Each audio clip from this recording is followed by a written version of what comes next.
পাতে যদি আমাকে যদি অমিতাভ বচ্চনকে নিয়ে পা করাতে হয়, তাহলে তো সেটা গিমিক বটেই।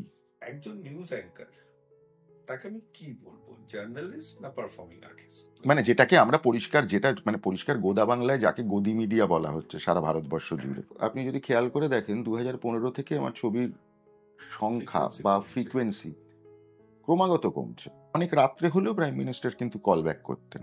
এখন এবিপি আর আনন্দবাজারের মধ্যে লোকে পার্থক্য বোঝে না। খুব বেশি হলে 10 বছর, এর বাইরে আমাদের ট্র্যাডিশনাল ফিল্ম, এই ট্র্যাডিশনাল ফিল্মের আয়ু নেই। আমার তো জীবনে উদ্দেশ্য ছিল একটা সিনেমা বানানো, তার বদলে তুমি 13টা বানিয়েছি। সিনেমাটা কার? ডিরেক্টরের না প্রোডিউসার? সিনেমা তো প্রোডিউসার। বাঙালি হাসে এখন যে হাসি সিনেমা বানাবে। কেন হচ্ছে এটা? একটা হচ্ছে নটার পরে ফেসবুকে পোস্ট, এটা মানে এটা এত পপুলার হলো কিভাবে? আমার 21 বছরের কম বয়স বা মদ খাওয়া বেআইনি, এটা তো নয়। তো আমার এর মধ্যে সমস্যাটা কোথায়? পর্ন আমাদের থেকে সবসময় টেকনোলজিক্যালি অ্যাডভান্স থাকে। তবে পর্ন মুভি আমি দেখি না এরকম নয়, মানে খুব একটা যে দেখি তাও নয়।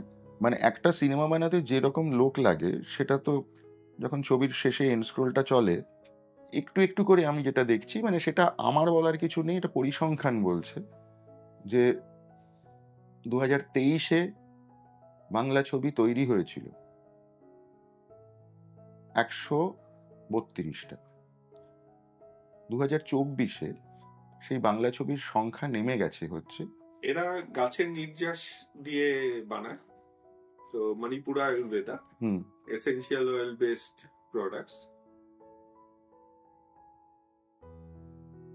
নমস্কার, আবার আমি অনিমেষ ফিরে এলাম। আজকে এমন একজনের সাথে বসেছি যিনি বহুরঙ্গী। দুই ভাই কালীঘাটে বড় হয়েছেন, জন্মেছেন কিনা জানি না, কারণ একটু আগেই আমাকে বললেন যে এত ছোট ছিলেন যে জন্মানোটা ঠিক কোথায় হয়েছিল তিনি বলতে পারছেন না। কালীঘাটে এই দুই ভাই, তার সাথে অনেক বন্ধুরা মাঝে মাঝেই জেলের হাজিরা দিতে যেতেন, না কোনো অপরাধমূলক কাজে নয়, জেলের মাঠে ওনারা নাকি ফুটবল খেলতেন খুব। এরই মধ্যে ছোট ভাইয়ের ফুটবল মেরে নাকটা দিলেন ভেঙে। সেই জিনিসটা ছোট ভাই এখনো আজ ভোলেননি। এইখান থেকে ওনার পড়াশোনা শুরু সাউথ পয়েন্টে।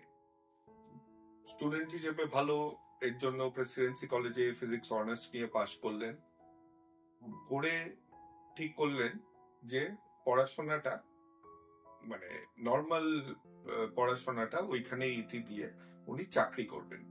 ঢুকলেন একটা ব্যাংকে, কিন্তু ক্রিয়েটিভিটি যার রন্ধে রন্ধে আছে সে আর ওই ব্যাংকের কলম আর কতদিন পেশে, তো অ্যাকশন খুঁজতে ব্যাংকের চাকরি ছেড়ে ঢুকে বললেন সাংবাদিকতায়। কলকাতায় কিছুদিন থেকে রাজধানী পাড়ি দিলেন, সেইখানে প্রচুর প্রতিপত্তি সাংবাদিক হিসেবে। কিন্তু সাংবাদিকতাটাও কোথাও গিয়ে একটু বোর হয়ে যাচ্ছিলেন, কারণ উনি যেটা করতে চান সেটা করতে ওনাকে কলকাতায় ফিরতে হবে। তাই কলকাতায় আবার সাংবাদিকতার সূত্রেই যদিও ফিরেছেন, কিন্তু ফিরেই একটা সিনেমা তৈরি করলেন। কোনো ফর্মাল ব্যাকগ্রাউন্ড ছাড়াই এই সিনেমাটা উনি বানালেন, এবং খ্যাতি ওইখান থেকে আর নিচের দিকে কখনো নামেনি। ভালো সিনেমা বানানো নিয়ে তার নাম এখন জগতে প্রচার পেয়ে গেছে। অনেক কিছু নতুন করেছেন, যেমন বলা হয় ইন্ডিয়ার নাকি ফার্স্ট ডিজিটাল মুভি উনি বানিয়েছেন। সেই মুভিতেই প্রথম বোল্ড স্টেপ নিয়েছেন, যেখানে একজন নারী অন্য এক নারীকে চুমু খাচ্ছে। তো বলা বাহুল্য, আমরা যারা বাঙালি তারা তো নতুন কিছু গ্রহণ করতে একটু দ্বিধায় ভুগি। তো দুটো গ্রুপ তৈরি হয়ে গেছে। ওনার ক্রিটিকও যেমন অনেক আছেন যারা ওনার কাজের নিয়ে একেবারেই পছন্দ করেন না, কিন্তু প্রচুর ফ্যান্স আছেন উনি নতুন নতুন কাজ করেন বলে। এবং এই কাজের মধ্যেই একটা জিনিস তৈরি হয়ে উঠলো যেটার নাম হচ্ছে ফিল্মওয়ালা। সেইখানে উনি নতুন যারা সিনেমা তৈরি করছেন তাদেরকে সাপোর্ট করার জন্য একটা স্টুডিও সেট আপ, যেখানে আজকে আমরা আছি, এর জন্য পিছনেই এত জিনিস দেখবেন। আমাদেরকে যেই ঘরে করব সেখান থেকে বের করে দিয়েছে অন্যরা, কারণ তাদের ওইখানে কাজ করার দরকার পড়েছে। তো আমরা এখানে একটা নির্জন কোণে বসে একটু গল্পালাপ করে নেব। আজকে আমাদের সাথে আছেন সুব্রত সেন। নমস্কার। নমস্কার। তো কালীঘাটে বড় হলেন, ছোটবেলার বন্ধুরা এখনো টাচে আছে? হ্যাঁ, ভাই কিন্তু এখনো, আমি জিজ্ঞাসা করলাম একটা ঘটনা বলুন। প্রথম ঘটনাটাই বললো যে আমার নাক ভেঙে দিয়েছিল, জ্বর হয়েছিল আমার, ফুটবল মেরে নাক ভেঙে দিয়েছিল। না এটা অ্যাকচুয়ালি ঠিক নয়। মানে সেই সময়টা হচ্ছে সম্ভবত 77, যে সময় শ্যাম থাপা ব্যাক ভলি করে একটা গোল করেছিল। ঠিক আছে, এবারে ওই ব্যাক ভলি করাটাও প্র্যাকটিস করছিল, যে কি করে মানে সত্যি সত্যি ব্যাক ভলি করা যায় কিনা। ও পারতো, কিছুটা করতে পারতো। ওই ব্যাক ভলিটা করার সময় ওর যেটা হয়েছিল সেটা হচ্ছে, ও পাটা স্লিপ করে, কারণ আমরা অনেক সময় খেলতাম হচ্ছে কাদা মাঠে কিংবা অনেক সময় সিমেন্টের চাতালে, যেখানে একটু শ্যাওলা জমে আছে, যেখানে একটু ইয়ে হয়ে আছে, কাদা হয়ে আছে, সেইখানে ও পাটা স্লিপ করে পড়ে যায়। পড়ে গিয়ে ওর নাক এবং থুতনি এই জায়গাগুলো ভেঙে যায়, মানে ভেঙে যায় মানে ফেটে যায়। এবং ও কিছুক্ষণের জন্য ও তখন সেন্সলেস হয়ে গেছিল। তখন আমরা সবাই একটু ঘাবড়ে গেছিলাম। ইনফ্যাক্ট একটু ঘাবড়ে যাওয়ার আরও একটা কারণ ছিল, আমার বাবা মা তখন ছিলেন না, দুজনের কেউই। তারা গয়াতে গেছিলেন, এবং আমি যেহেতু বড়, এবার সমস্ত ঝামেলাটা আমার উপরেই পড়বে বলে মানে শেষ পর্যন্ত সেরকম কিছু হয়নি। ওকে আমরা নিয়ে গেলাম, মানে আমাদের ওইখানে পাড়াটা তো মানে পাড়া কালচার জিনিসটা খুবই ছিল। তো সঙ্গে সঙ্গে একটা রিক্সা করে ওকে নিয়ে যাওয়া হলো শিশু মঙ্গলে, মানে রামকৃষ্ণ মিশন সেবা প্রতিষ্ঠানে। ওর স্টিচ হলো, এবং তারপরে যেরকম হয় আর কি। কিন্তু এটা ঘটনা যে ও ফুটবলটা খেলবার সময় মানে কিছু কিছু সময় ওর একটু মানে কি বলবো, সাহস বলা যেতে পারে বা দুঃসাহস বলা যেতে পারে, যে মানে স্থানকাল পাত্র বিবেচনা না করে ওর মধ্যেই ও ব্যাকভলি করার চেষ্টা করছে। মানে ঘটনাটা অনেকটা ওই কারণে ঘটেছিল আর কি। আচ্ছা, তো আহ, ছোট ভাই ও খুব একটা ছোট নয়, তো ওই সময় তো বুলি করার খুব টেন্ডেন্সি হতো, করতেন নাকি একদম? না, ওরকম কিন্তু ছিল না কোনোদিন। ইনফ্যাক্ট মানে একটা বয়স অবধি ও আমাদের যে বন্ধু বান্ধব গ্রুপ, সেই বন্ধু বান্ধব গ্রুপের সাথেই মিশতো। পরবর্তীকালে ওর নিজস্ব বন্ধু বান্ধব গ্রুপ তৈরি আপনি হয়েছিল। দাদাগিরি দেখাতেন? না না না, আমাদের ওইটা ছিল না, কারণ আমাদের ওই পাড়ার গ্রুপটা এমনই ছিল যে বেসিক্যালি একটা বড়দের গ্রুপ, একটা ছোটদের গ্রুপ, এই রকম আর কি। হ্যাঁ, যেমন আমাদের হ্যাঁ পুরোনো হ্যাঁ, পাড়ায় পুরোনো যেরকম পাড়ায় হতো। যেরকম হতো আর কি। তো সেরকম খুব একটা কিছু ছিল না। আরেকটা জিনিস যেটা ছিল সেটা হচ্ছে যে প্রত্যেকটা বাড়ির সাথে এত ওয়েল কানেক্টেড ছিল, মানে পুরনো, বিশেষ করে আমি বলবো যে কালীঘাট বা উত্তর কলকাতার বাড়ি, কালীঘাট ভবানীপুর অঞ্চলটা খুব অন্যরকম একটা অঞ্চল, মানে অনেকটা উত্তর কলকাতার সাথে মেলে। মানে আমাদের বোধহয় বাড়িতে ওই ৫টা ৫:৩০টার সময় উনুন ধরানোর সময় যে দরজাটা খুলে দেওয়া হতো, মানে সদর দরজাটা, সেই সদর দরজা লাগানো হতো একদম রাত্রে। হ্যাঁ, তার আগে অবধি দরজাটা খোলাই থাকতো, বা খুব বেশি হলে হয়তো ভেজানো থাকতো। এবং সবসময় বাচ্চারা ঢুকে পড়ছে, চোর চোর খেলতে খাটের তলায় লুকিয়ে পড়লো।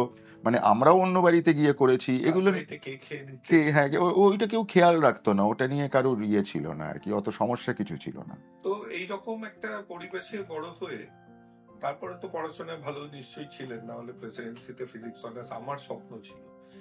মানে কোনোভাবে পেয়ে গেলাম, আমি জানি না আজ পর্যন্ত কিভাবে আইআইটিতে পেয়ে গেছিলাম।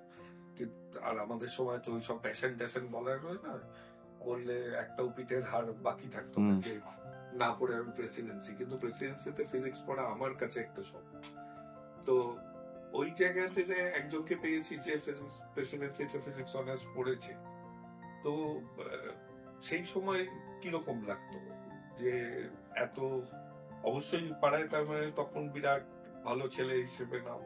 না, পাড়ায় ভালো ছেলে হিসেবে নাম ছিল, তাতে একটা সুবিধে ছিল সেই আমলে, মানে হাত খরচ হিসেবে ২-৩টে টিউশনি করে আমি অনেক টাকা উপার্জন করতে পারতাম আর কি। মানে কেননা আমার মনে আছে প্রেসিডেন্সি কলেজে তখন কলেজ ফি ছিল হচ্ছে, যারা আর্টস পড়তো তাদের ১২ টাকা, সেটা বেশি অ্যাকচুয়ালি। অন্যান্য কলেজের তুলনায়। আর যারা সায়েন্স পড়তো তারা 15।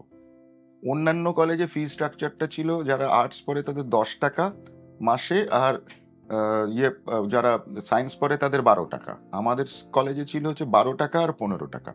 তো সেই হিসেবে মানে মাইনের অঙ্কেও প্রেসিডেন্সি একটু এলিট কলেজ, কিন্তু প্রেসিডেন্সিতে পড়ার সুবিধে হচ্ছে কি, যে আমি মোটামুটি 3টে টিউশনই করে ফেলতে পারতাম, এবং 3টে টিউশনই করলে মাস গেলে যে টাকাটা রোজগার হতো সেটা আজকের অঙ্কে দেখলে মানে সেই ভ্যালু হিসেবে দেখলে সেটা যথেষ্ট টাকা, মানে পকেট মানি হিসেবে আর কি। সুতরাং এইটা একটা মানে মেজর সুবিধে পেয়েছিলাম বলে আমার মনে হয়। আর সেখানেই জীবন সঙ্গিনী খুঁজে পাওয়া সেটা কলেজে পড়তে গিয়ে, প্রেসিডেন্সি প্রেসিডেন্সি পড়তে গিয়ে তো জীবন সঙ্গিনী বা বলা যেতে পারে যে খুব ভালো বন্ধু, এরকম একটা তৈরি হয়েছিল যখন আমরা কলেজে পড়তাম আর কি। বন্ধুত্ব ছিল প্রাইমারিলি, বন্ধুত্ব থেকে আস্তে আস্তে ওই ঘটনাটা ঘটে আর কি। আচ্ছা, আমি নয় নামগুলো জানি, কিন্তু একটু আমাদের দর্শকদের জন্য নামগুলো বলে নেওয়া যাক। তো আপনার স্ত্রীর নাম? আমার স্ত্রীর নাম হচ্ছে পারঙ্গমা, পারঙ্গমা সেন। রাজাবাজার সায়েন্স কলেজে ফিজিক্সেরই অধ্যাপনা করেন আর কি। ও রাজাবাজার সায়েন্স কলেজ। হ্যাঁ। তো বাবা মা কি করতেন? আমার বাবা ছিলেন সরকারি অফিসার, মানে কেন্দ্রীয় সরকারি, মানে উনি ছিলেন হচ্ছে অডিট অ্যান্ড অ্যাকাউন্ট সার্ভিসেসের লোক। ইনিশিয়ালি চাকরি করতেন পে অ্যান্ড অ্যাকাউন্টস অফিসে, তারপরে ডেপুটেশনে উনি চলে যান food Corporation of India. Food Corporation of ইন্ডিয়ায় চলে যান এবং তারপরে রিটায়ার করেন যখন কলকাতা থেকে, তখন তিনি জেনারেল ম্যানেজার ফিন্যান্স, মানে Food Corporation of India Eastern Zone general manager আর কি। মানে এইটা ছিল আমার বাবার। আমার মা কাজ করতেন হচ্ছেন এজি বেঙ্গলে, না সরি, মা কাজ করতেন controller and auditor general of ইন্ডিয়ার অফিসে, মানে অ্যাজ সিনিয়র অ্যাসিস্ট্যান্ট, মানে যেটাকে বেসিক্যালি বলা হয় আপার ডিভিশন ক্লার্ক। হ্যাঁ। তো দুজনেই অ্যাকাউন্টস নিয়ে? হ্যাঁ, মানে অ্যাকাউন্টস নিয়ে দুজনের চাকরি। হ্যাঁ, ওনাদেরও কি মানে সম্বন্ধ করে না?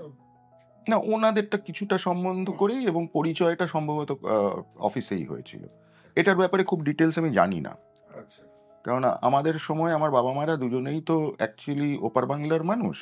আমার বাবা যদিও ছোটবেলা থেকে পড়াশোনা করেছেন কলকাতাতেই, মামাবাড়িতে থেকে। আমার বাবা পড়াশোনা করেছেন মিত্র ইনস্টিটিউশনে এবং আশুতোষ কলেজে। আমার মা, আমি যা বয়সের হিসেব দেখি তাতে আমার মা বাবার থেকে 9 বছরের ছোট। তো একসাথে পড়ার তো কোনো সম্ভাবনাই নেই। স্কুল লিভিং মার বরিশাল থেকে, বরিশাল ব্রজমোহন, না বিএম, মানে বরিশালের যেটা খুব নামকরা স্কুল, কি নামটা আমি ভুলে গেছি, বিএম স্কুল আর কি, Brajamohan school, Barisal BM school, BM collegiate school বা এই টাইপের কিছু। তারপরে ওনার আইএ এবং বিএ কলকাতায়, আইএ বিএ এবং এমএ কলকাতায়, আশুতোষ কলেজ এবং ক্যালকাটা ইউনিভার্সিটি। তো আপনাকে মানে সিনেমা তৈরি করা নিয়ে তো অনেকে অনেক প্রশ্ন করে, কিন্তু আমার আগ্রহ অনেকখানি আপনার সাংবাদিকতা নিয়ে, বিশেষ করে দিল্লিতে আপনার যে সাংবাদিকতা। তো ফিজিক্স পড়ে আপনি ব্যাংকে কতদিন করেছিলেন? ব্যাংকে 2.25 বছর মতো, মানে প্রবেশনারি অফিসার হিসেবে জয়েন করেছিলাম এবং কাজ করছিলাম।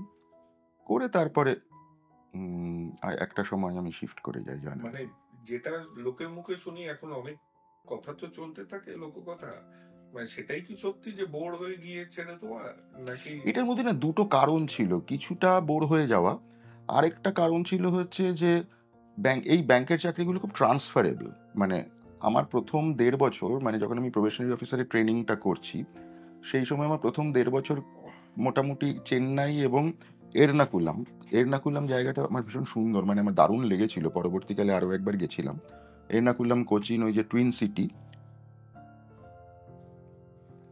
কিন্তু কোথাও একটা ওই বাড়ির কমফোর্ট, কলকাতার একটা নেশা আছে না, ওই কলকাতার নেশাটা আমি মিস করছিলাম। এইটা হচ্ছে একটা কারণ। আর 2 নম্বর একটা কারণ ছিল, সেটা হচ্ছে যে এখনকার মতো তখন তো কম্পিউটার ছিল না।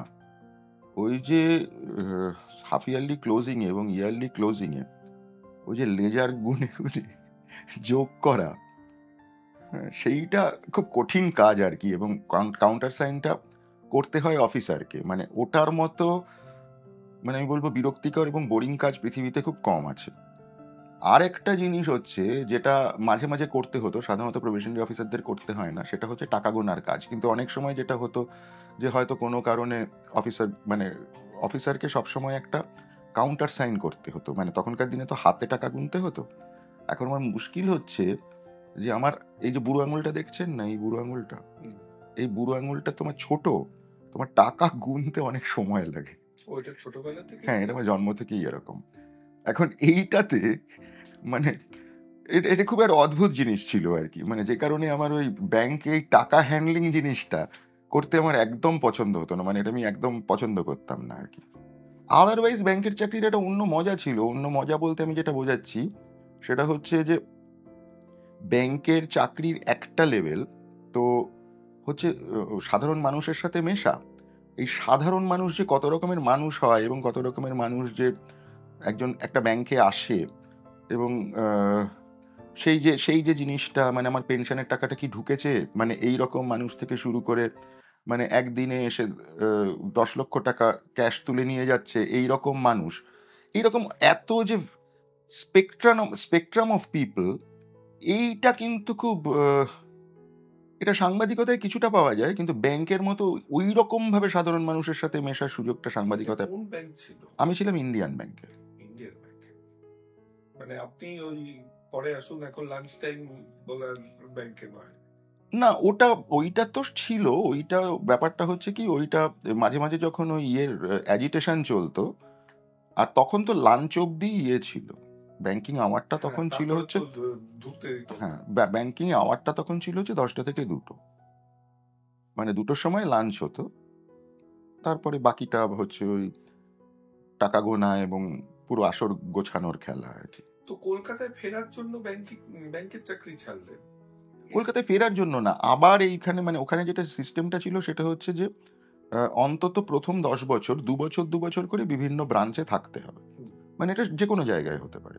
এইটা হচ্ছে একটা মূল কারণ যে আমি যদি আ ঘুরে, ঘুরে বেড়াই তাহলে মানে সেটা আমার কাছে খুব সেই সময় উপাদেয় বলে মনে হয়নি। তখন অবশ্য ব্যাংক ছেড়ে আমি যখন আ আ সাংবাদিকতায় যাই, তখন অবশ্য আমার বিন্দুমাত্র ধারণা ছিল না যে আর মাত্র ২.৫ বছর বাদে আমি আবার দিল্লি চলে যাব। হ্যাঁ, সেটাই আমি হ্যাঁ, বলছি। সুতরাং সেইটা তো অন্য ইস্যু হলো আরকি। তো কোনটা প্রথম হয়েছিল, আনন্দবাজার না স্টেটসম্যান? আনন্দবাজার।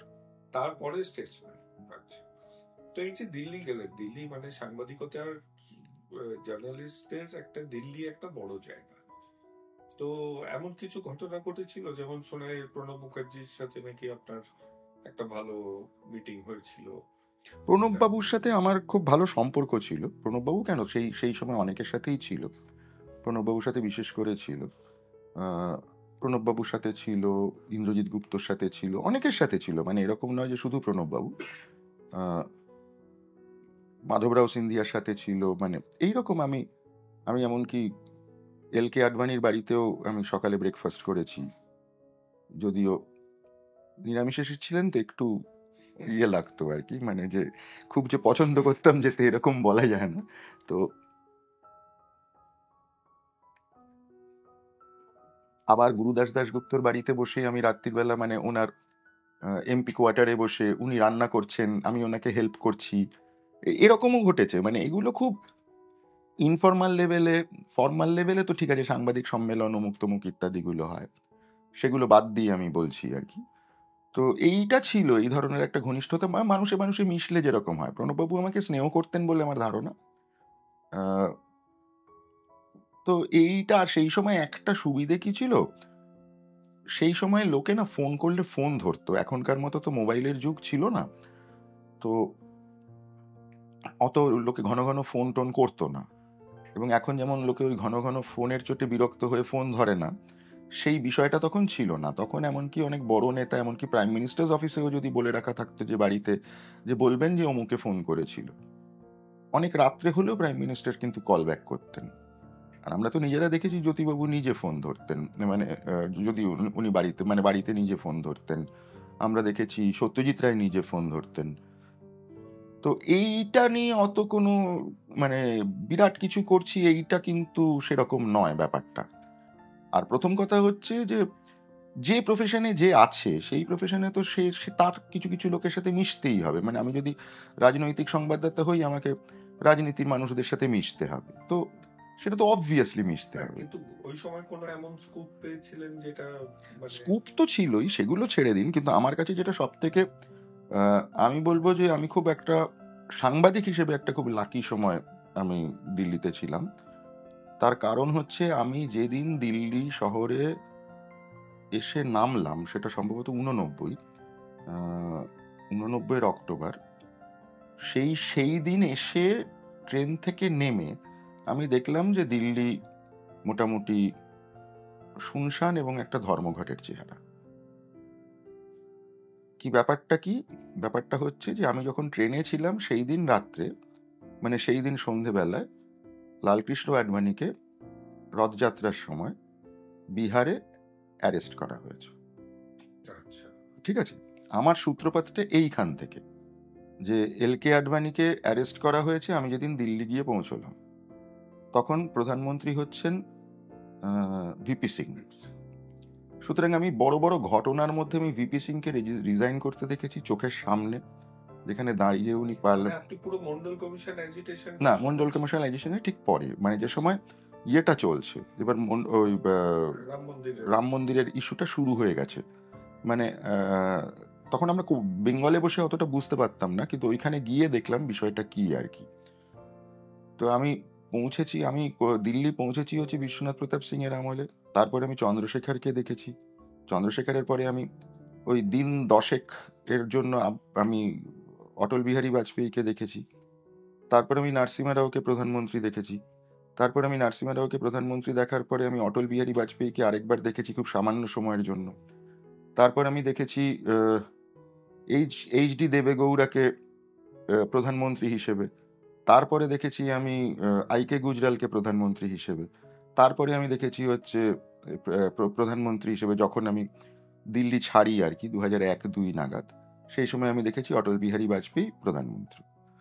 তো এই যে ঘটনাটা, মানে এরকম ঘটনাবহুল একটা, এই ধরে নিন 12 বছর বা একটা দশক যদি আমি ধরি, এইরকম ঘটনাবহুল জীবন, সাংবাদিক জীবন খুব অল্প সাংবাদিকেরই এই ধরনের, আমি কি বলবো যে খুব অল্প সাংবাদিকেরই এই, প্রত্যেকের বেশি প্রাইম মিনিস্টার আপনার হ্যাঁ, এই ভাগ্যটা হয় আরকি। এইটা আমার কাছে একটা বড় পাওনা। আর আরেকটা জিনিস যেটা, সেটা হচ্ছে তো ন্যাচারালি এত কিছু ঘটনা ঘটছে যখন, তখন কিছু, কিছু ঘটনা তো হবেই, যে ঘটনাগুলো যেটাকে আমরা সোর্স বলি, বিভিন্ন সোর্স থেকে আমরা জোগাড় করতে পারতাম। যে খবরগুলো লিখে, মানে একমাত্র আমার কাগজে আমি স্কুপ হিসেবে তৈরি করলাম। সেরকম হতো, পলিটিক্স এরকম হয়। না এইখানেই একটা কথা, আপনার ফেসবুক পড়ছিলাম, ফেসবুক নিয়ে যদিও বিস্তারিতভাবে পরে কথা বলবো, কিন্তু এখানে শুনে নাকি বলে কোনো কথা সাংবাদিকের মুখে শোভা পায় না, এটা আপনার লেখা। সাংবাদিক কখনো নাকি কথাটা লিখবে না, কারণ যেটা বলবে কনফিডেন্টলি বলবে, কারণ সে সোর্সটা দিয়ে আবার ভ্যালিডেট করবে।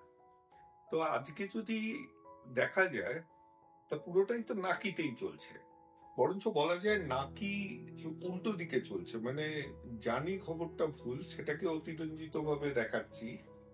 এই কিছুদিন আগে যুদ্ধের সময় যেটা দেখলাম, যেগুলো মানে নিজেরাই তৈরি করে নিচ্ছে খবর, নিজেরাই বলছে সবকিছু, কিন্তু এমন ভাবে বলছে যাতে সবাই, এবং আমার অবাক লাগে নর্মাল জনগণের, তারা বিশ্বাসও করে না কথাগুলো। এই যে প্রশ্নটা করলেন, এটাকে একটু অন্যভাবে বরঞ্চ দেখা যাক। আমরা তো সবসময় জানি ট্রুথ বলে কিছু হয় না, মানে ট্রুথ ইজ অ্যাবসলিউটলি, কি বলবো, হয় মানে রিলেটিভ হতে পারে, বা মানে অ্যাবসলিউট ট্রুথ বলে কিছু নেই। এইরকম একটা পরিস্থিতিতে দাঁড়িয়ে এটা নিয়ে বিস্তর লেখালেখি, গবেষণা ইত্যাদি হয়েছে, সেগুলো তো জানেন। সেটা হচ্ছে যে এখনকার যে ফরম্যাট অফ মিডিয়া, বা এখনকার যে ফরম্যাট অ্যাবাউট পিপল, আমরা যে যুগে বাস করি সেই যুগটাকে বলা হয় পোস্ট ট্রুথ। ঠিক আছে? এখন পোস্ট ট্রুথ জিনিসটা যদি আমরা একটু মন দিয়ে দেখি, তাহলে হচ্ছে যে এই যে ট্রুথটাকে আমি লোকের কাছে বিক্রি করতে পারছি, সেইটা হচ্ছে ট্রুথ। এই পোস্ট ট্রুথ, এবং লোকে সেটা বিশ্বাস করছে, এবং অনেক সময় লোকে এটা বিশ্বাস করে বলেই সেই জিনিসটা দেখছে, মানে সেই খবরটা দেখছে এবং খুব খুশি হচ্ছে জিনিসটা দেখে। ঠিক যেভাবে এখন এই মুহূর্তে আমাদের মানতে হবে যে সোশ্যাল মিডিয়া তো একটা খুব বড় মিডিয়া, মানে কনভেনশনাল মিডিয়ার বাইরে। এখন এই সোশ্যাল মিডিয়া জিনিসটাই তো এটার উপর দাঁড়িয়ে আছে, পোস্ট ট্রুথের উপর দাঁড়িয়ে আছে। তো এই সোশ্যাল মিডিয়ার সাথে কম্পিট করতে গিয়ে আমাদের টেলিভিশন মিডিয়ার অনেকটা এরকম হতে বাধ্য হয়েছে, টিআরপির চক্করে বা তার বিজ্ঞাপনের চক্করে। এইখানেই হচ্ছে কিন্তু কথাটা, তাও আমি বলবো যে খবরের কাগজগুলো কিন্তু, মানে যেগুলো প্রিন্ট মানে প্রিন্ট এবং আমি বলবো যে কনভেনশনাল প্রিন্ট এবং যেগুলো পুরনো প্রিন্ট মিডিয়া, তারা কিন্তু এখনো কোথাও না কোথাও তাদের ওই সততাটা জারি রেখেছে বলে আমার মনে হয়েছে এবারের। এইখানেই আমি কারণ আপনি ওইখানে কাজও করেছেন আনন্দবাজার গ্রুপ, তো এবিপি আজকে দেখি খুব কম জনই জানে যে এবিপি যে খবরের কাগজ বেরোয় আর এবিপি ডিজিটাল আলাদা। এবার এবং এবিপি টিভিও আলাদা। হ্যাঁ, সেটা তো আলাদা, আমি প্রিন্টেই আসছি, টেক্সটে আসছি। তো এবিপি ডিজিটালে যেগুলো বেরোয় সেগুলো সবকিছু কিন্তু খবরের কাগজে স্থান পায় না, এবং যেগুলো স্থান পায় না সেগুলো নিয়েই প্রশ্ন, কারণ সেইগুলোর সোর্স হচ্ছে কারোর টুইট করা কিংবা কারোর ফেসবুকে কিছু লিখলো।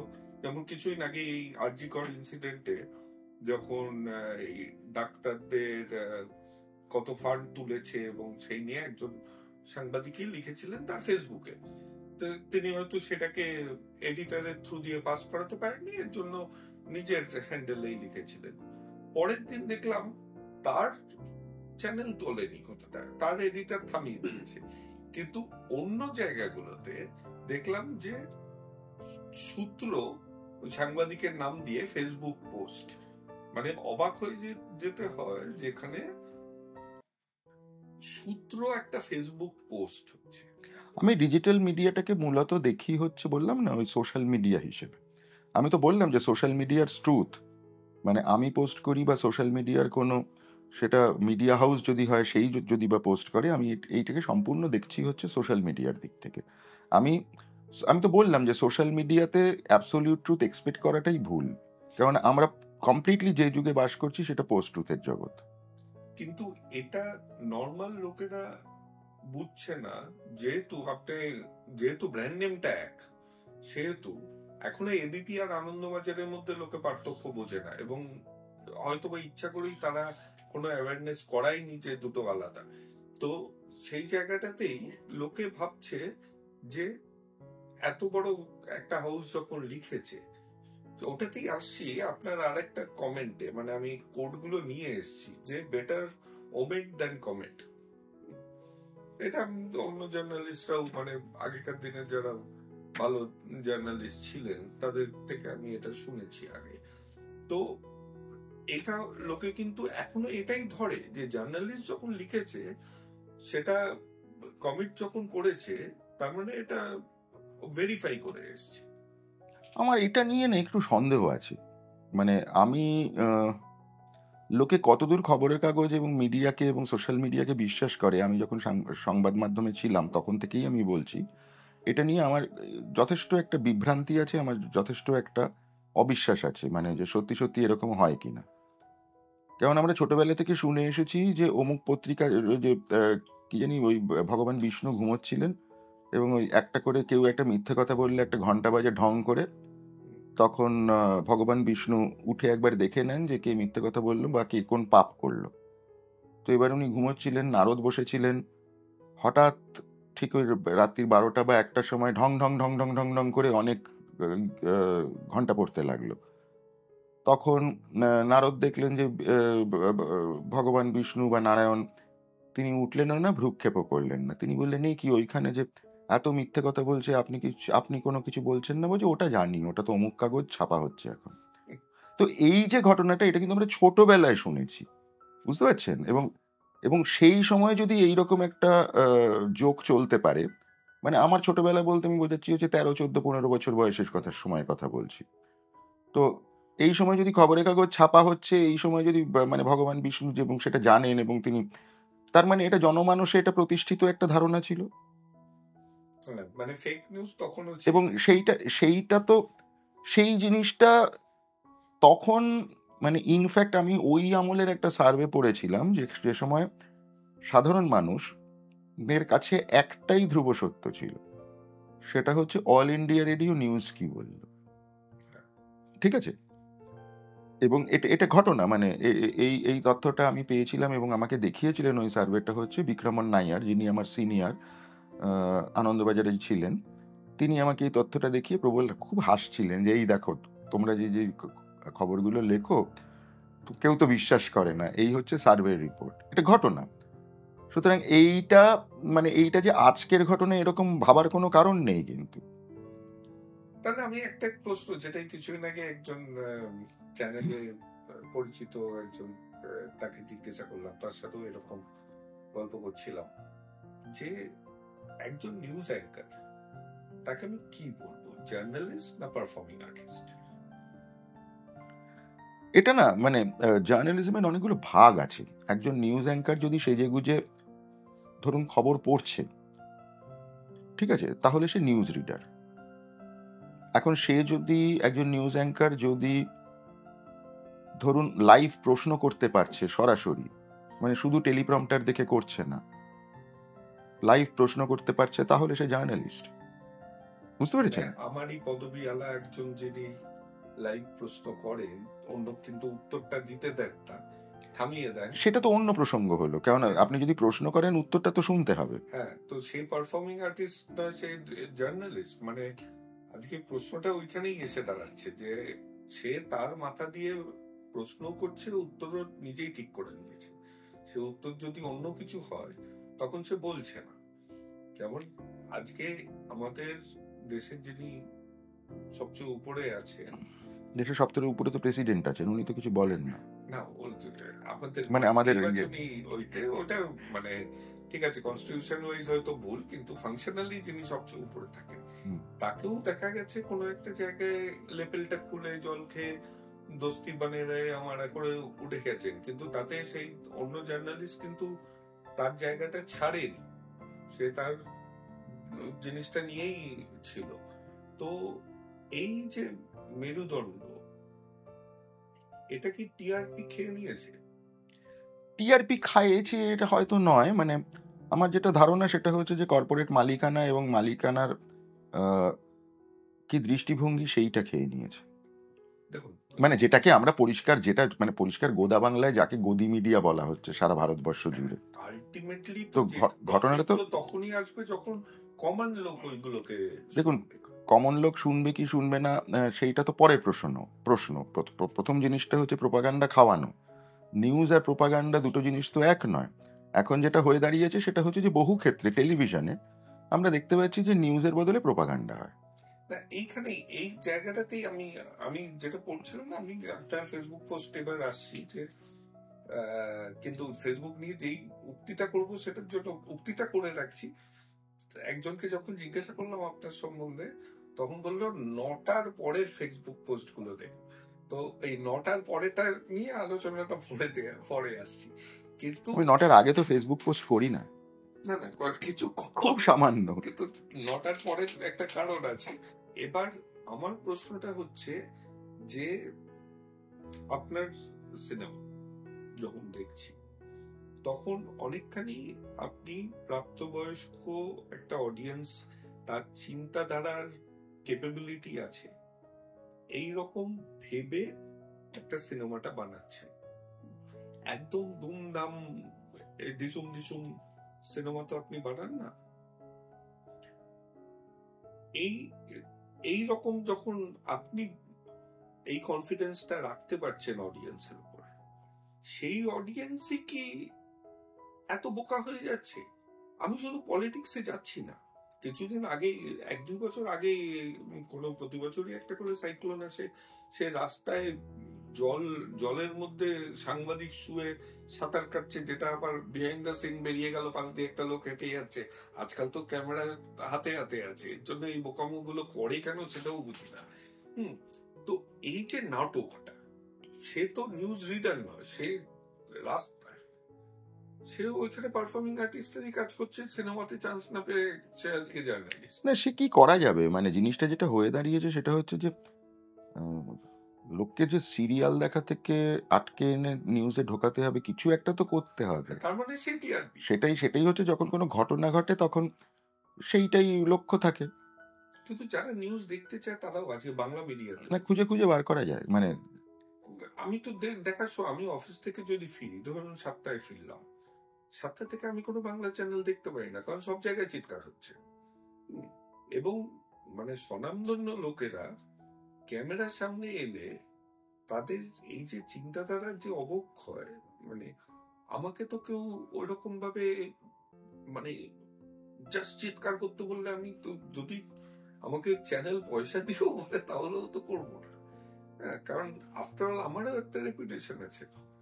তো এই যে জিনিসটা ঘটছে, কারণ এখান থেকে আমি আপনার সিনেমা ফিল্ম মেকিং এ আসবো, যে এইটাতে কি আপনার মনে হয় যে আমাদের একটা সামাজিক অবক্ষয় ঘটেছে, যেখানে আমরা কিছু তলিয়ে দেখি না, শুধু সামনে কিছু একটা পারফরমেন্স দেখতে চাই? না, সেটা তো ঘটেইছে। সেখান থেকেই তো পোস্ট ট্রুথের আবির্ভাব এবং মানুষের যে অ্যাটেনশন স্প্যান কমে গেছে। মানুষ যে কোনো কিছু মানে যারা একাডেমিক্স যারা করেন তাদের বাদ দিয়ে কেউই যে এটা নিয়ে খুব একটা মাথা ঘামান না, সেটা তো পরিষ্কার বোঝা যায়। তার জন্য তো আলাদা করে আমার বলার কিছু নেই। মানে এটা তো ঘটনা যে মানুষের আ কি বলবো, ধৈর্য কমেছে, মানুষের কমেছে, মানুষের কোনো কিছু তলিয়ে দেখা যেটাকে ল্যাটেরাল থিংকিং বলতো একটা সময়, সেইগুলো যে কমে যাচ্ছে, সেটা তো পরিষ্কার প্রমাণিত সত্য।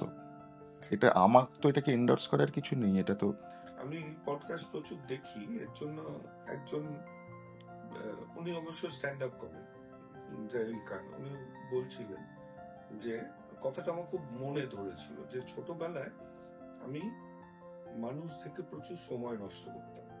যখন বাড়িতে বকাঝকা করা হতো যে কিছুই করিস না, রাস্তার পাশে দাঁড়িয়ে আছিস কেন, বলে আজকে তার ডিভিডেন্ড দিচ্ছে আমায়। আমি যখন মানুষের চরিত্র নিয়ে কমিক করছি, তার সাথেই আমি আপনার একটা দেখলাম যে আমার কাজ হলো মানুষ দেখে যাওয়া, কারণ মানুষ দেখতেই মজা লাগে বেশি। এবং এই যে কথাটা বললেন, এই তিনটে যদি একসাথে করি, তার সাথে আপনার ফিল্ম নিয়ে আসি, তাহলে তো অঙ্কটা মিলছে না। কারণ এই যে আপনি বলছেন যে মানুষের এইরকম টেন্ডেন্সি আজকে হচ্ছে, তার সাথে আপনার ফিল্মের জিনিসে যেখানে মানুষ একটু ভাবতে হচ্ছে, যেখানে দেখুন, আমি না ফিল্ম তৈরি করা শুরু করেছিলাম হচ্ছে 2000 সালে। মানে আমার প্রথম ছবি আমি শুট করি সেটা হচ্ছে 2000 সাল। আজকে হচ্ছে 2025 সাল। আমি এত বছরে মাত্র 13টা ছবি করেছি। আমি প্রত্যেক বছর ছবি করেছি এরকমও নয়। এবং আমি 2000 আপনি যদি খেয়াল করে দেখেন 2015 থেকে আমার ছবির সংখ্যা বা ফ্রিকোয়েন্সি ক্রমাগত কমছে।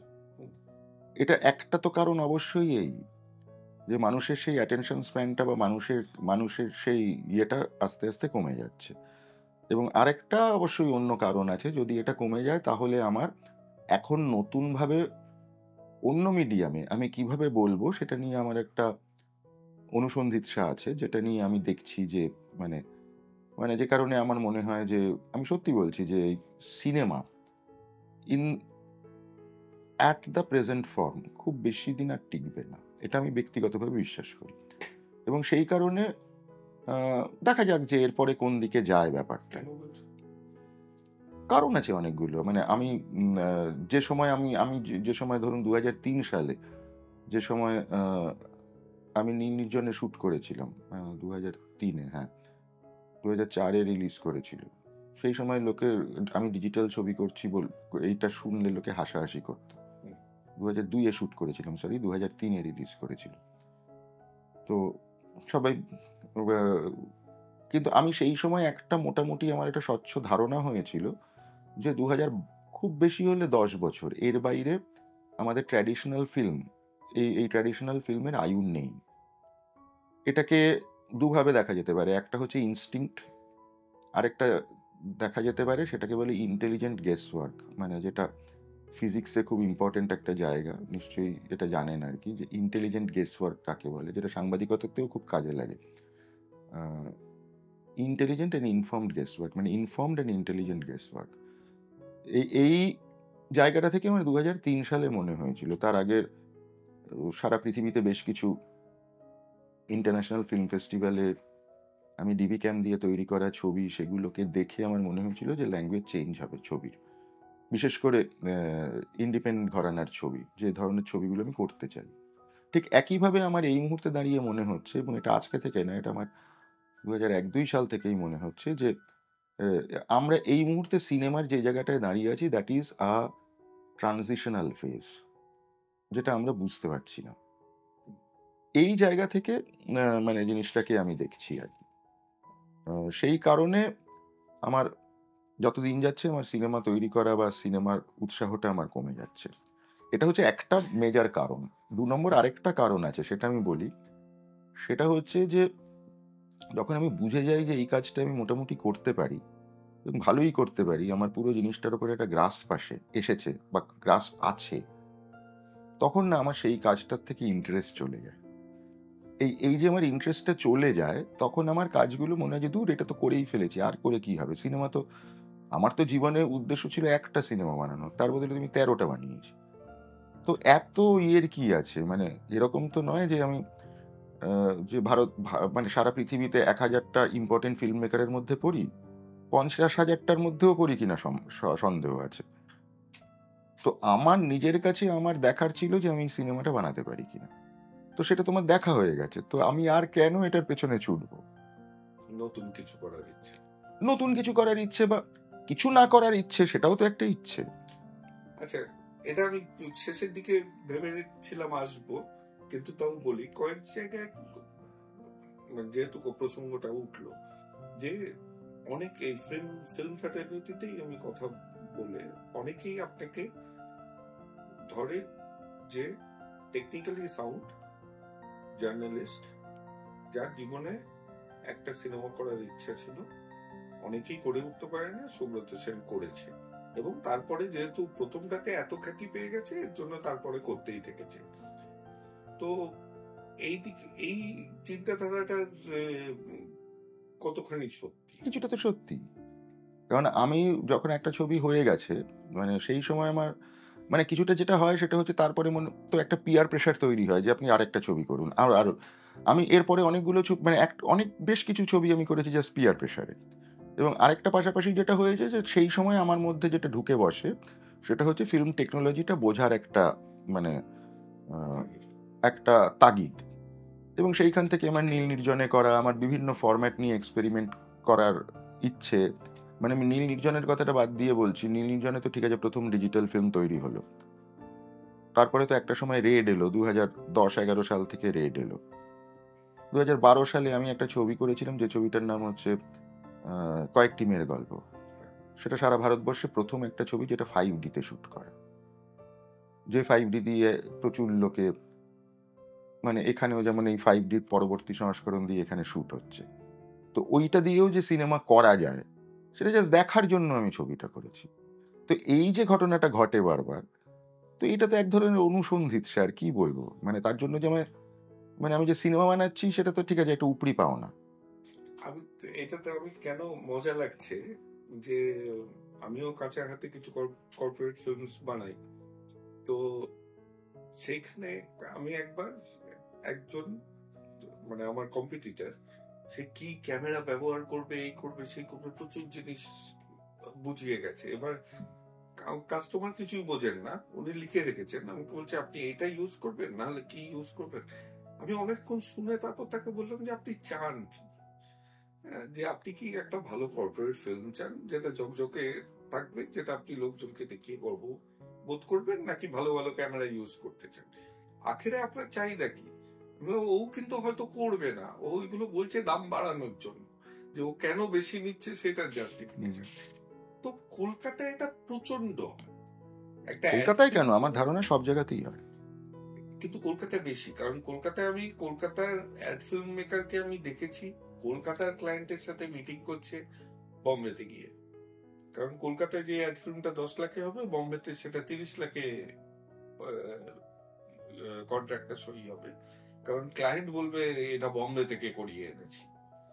আমাদেরই পরিচিত হয়তো কমন বন্ধু তো অনেকে আছে যারা এইরকম জিনিস সবাই বলে, আরে বোম্বে থেকে এটা, এই কলকাতায় এরকম কাজ হয় না, মানে কিন্তু কাজটা কিন্তু কলকাতাতেই হচ্ছে দিনের শেষে, আপনারই এই স্টুডিওতেই হয়তো অনেক বোম্বের কাজ হচ্ছে।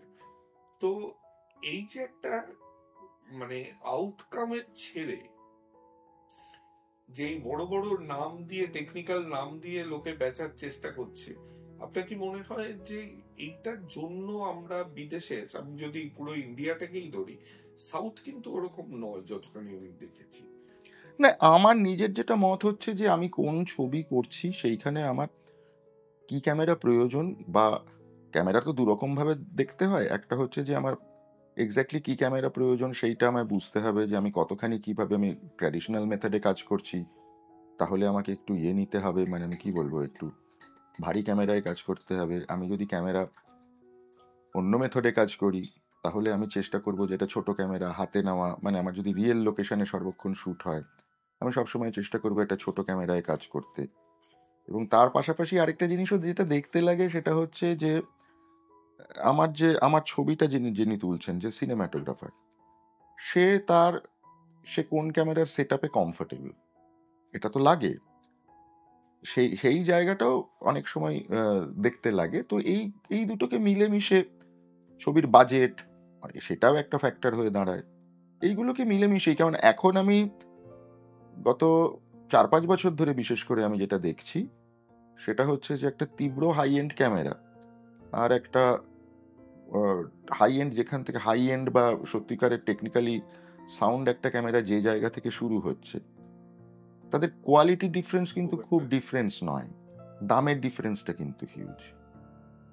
তো এইটা যার, যার চয়েস। আচ্ছা, কয়েক বছর ফেরত যাই আপনার আবার শুরুর জীবনে। একটা তো কোন নির্দেশককে যখনই জিজ্ঞাসা করি বাঙালি যে তার উপরে প্রভাব কি, তারা একটা নাম বলতেই থাকে, সেটাকে আমি বাদ দিই, সত্যজিৎ রায়। তো তাকে বাদ দিয়ে জিজ্ঞাসা করছি যে আপনি কোন ফিল্ম ব্যাকগ্রাউন্ডের নন, ফিজিক্স নিয়ে পড়াশোনা করে তারপর জার্নালিজম করছিলেন, ব্যাংকিংটা কিছু বাদ দিয়ে। তো এইরকম কয়েকজন করে উঠছেন আগে, এর কয়েকজন কেন, বেশিরভাগই তো তাই করেছিলেন। হ্যাঁ, মানে খুব বেশি ফিল্ম নিয়ে না করে একদম ডাইরেক্ট ফার্স্ট ফিল্মটাই ফুল লেন্থ ফিচার করছে। তখন তার একজন খুব ভালো সিনেমাটোগ্রাফার আর ফার্স্ট এডি, এই দুজনের ভরসায় ডিরেক্টর অনেকখানি এগিয়ে যায়। তো আপনার, আমি শীর্ষ রায়ের নাম তো পাই, তো আপনার প্রথম সিনেমায় ফার্স্ট এডি কে ছিলেন, ওনার নামটা কোথাও পাচ্ছি না। নাম ছিল হচ্ছে শিবাদিত্য দাশগুপ্ত। আচ্ছা, শিবাদিত্য দাশগুপ্ত আমারই বয়সী, মানে আমাদের সমসাময়িক, কিন্তু অ্যাসিস্ট্যান্ট ডিরেক্টর হিসেবে দীর্ঘদিন কাজ করতেন। কিন্তু এসেনশিয়ালি তখন তো সিনেমা টেলিভিশন দুটো সবই একত্রিত ছিল, মানে ওরকম এদিক ওদিক বলে কিছু ছিল না। পরবর্তীকালে শিবাদিত্য দাশগুপ্ত খুব একটা সিনেমাতে আসেনি, মানে তার কারণ হচ্ছে ও আমাদের যিশুদা, মানে যিশু দাশগুপ্ত, মানে ওনার সিরিয়ালে একদম ওই কি বলবো, প্রায় কোঅর্ডিনেটিং এডি ডিরেক্টর ওই হিসেবে থেকে গেছেন আর কি। মানে আমার শিবাদিত্য দাশগুপ্ত আমার চিফ এডি ছিলেন। এছাড়া অন্য দুজন যে অ্যাসিস্ট্যান্ট ডিরেক্টর ছিলেন, অজয় পরবর্তীকালে সিনেমা করেছে। আর অজয় কি? অজয়ের অজয় বিশ্বাস, এটা খুব ইন্টারেস্টিং, মানে ওর নামও অজয় বিশ্বাস। ও পরে সিনেমাও করেছে। আর এরপরে এর সঙ্গে আরেকজন ছিল মদন মাঝি। মদন মাঝি এখনো, মানে টেলিভিশন না করলে, আমি ছবি করলে ওকে একটা ফোন নক করি যে খালি আছো তাহলে এসো, এইটা। এবং পরবর্তীকালে আমার সঙ্গে যারা এডিরা কাজ করেছেন, খুব সিনিয়র অনেকেই এডি কাজ করেছেন। প্রবীর ব্যানার্জি কাজ করেছেন আমার সাথে বেশ বেশ কয়েকটা সিনেমায়। তারপরে ধ্রুবদা কাজ করেছেন। ধ্রুবদাও আমার সাথে বেশ কয়েকটা ছবি করেছেন আর কি। চিফ এডিটা অবশ্যই একজন ডিরেক্টরের পক্ষে, মানে চিফ অ্যাসিস্ট্যান্ট ডিরেক্টর, খুব খুব গুরুত্বপূর্ণ একজন, কেননা অনেক কিছু চিফ এডির ওপর ডিপেন্ডেন্ট থাকে।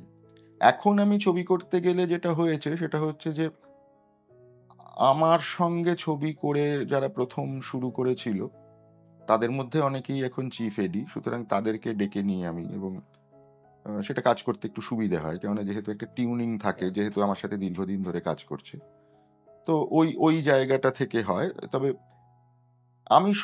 আমি শুধু চিফ এডি আর সিনেমাটোগ্রাফারের কথা কিন্তু বলবো না। আমি পাশাপাশি যে কথাটা বলতে চাই সেটা হচ্ছে যে একটা সিনেমায় না আমি এটা খেয়াল করে দেখেছি যে একটা ডিরেক্টরের অ্যাপ্রোচ দেখে আমাদের টালিগঞ্জের টেকনিশিয়ানরা বুঝে যান যে এই ডিরেক্টর সিরিয়াস কি সিরিয়াস না। মানে এরা তো অত্যন্ত বুদ্ধিমান মানুষ এবং দীর্ঘদিন ধরে কাজ করছেন, এবং যেই মুহূর্তে দেখেন যে এই ডিরেক্টর সিরিয়াস, তখন কিন্তু প্রত্যেকে সিরিয়াসলি কাজটা করে।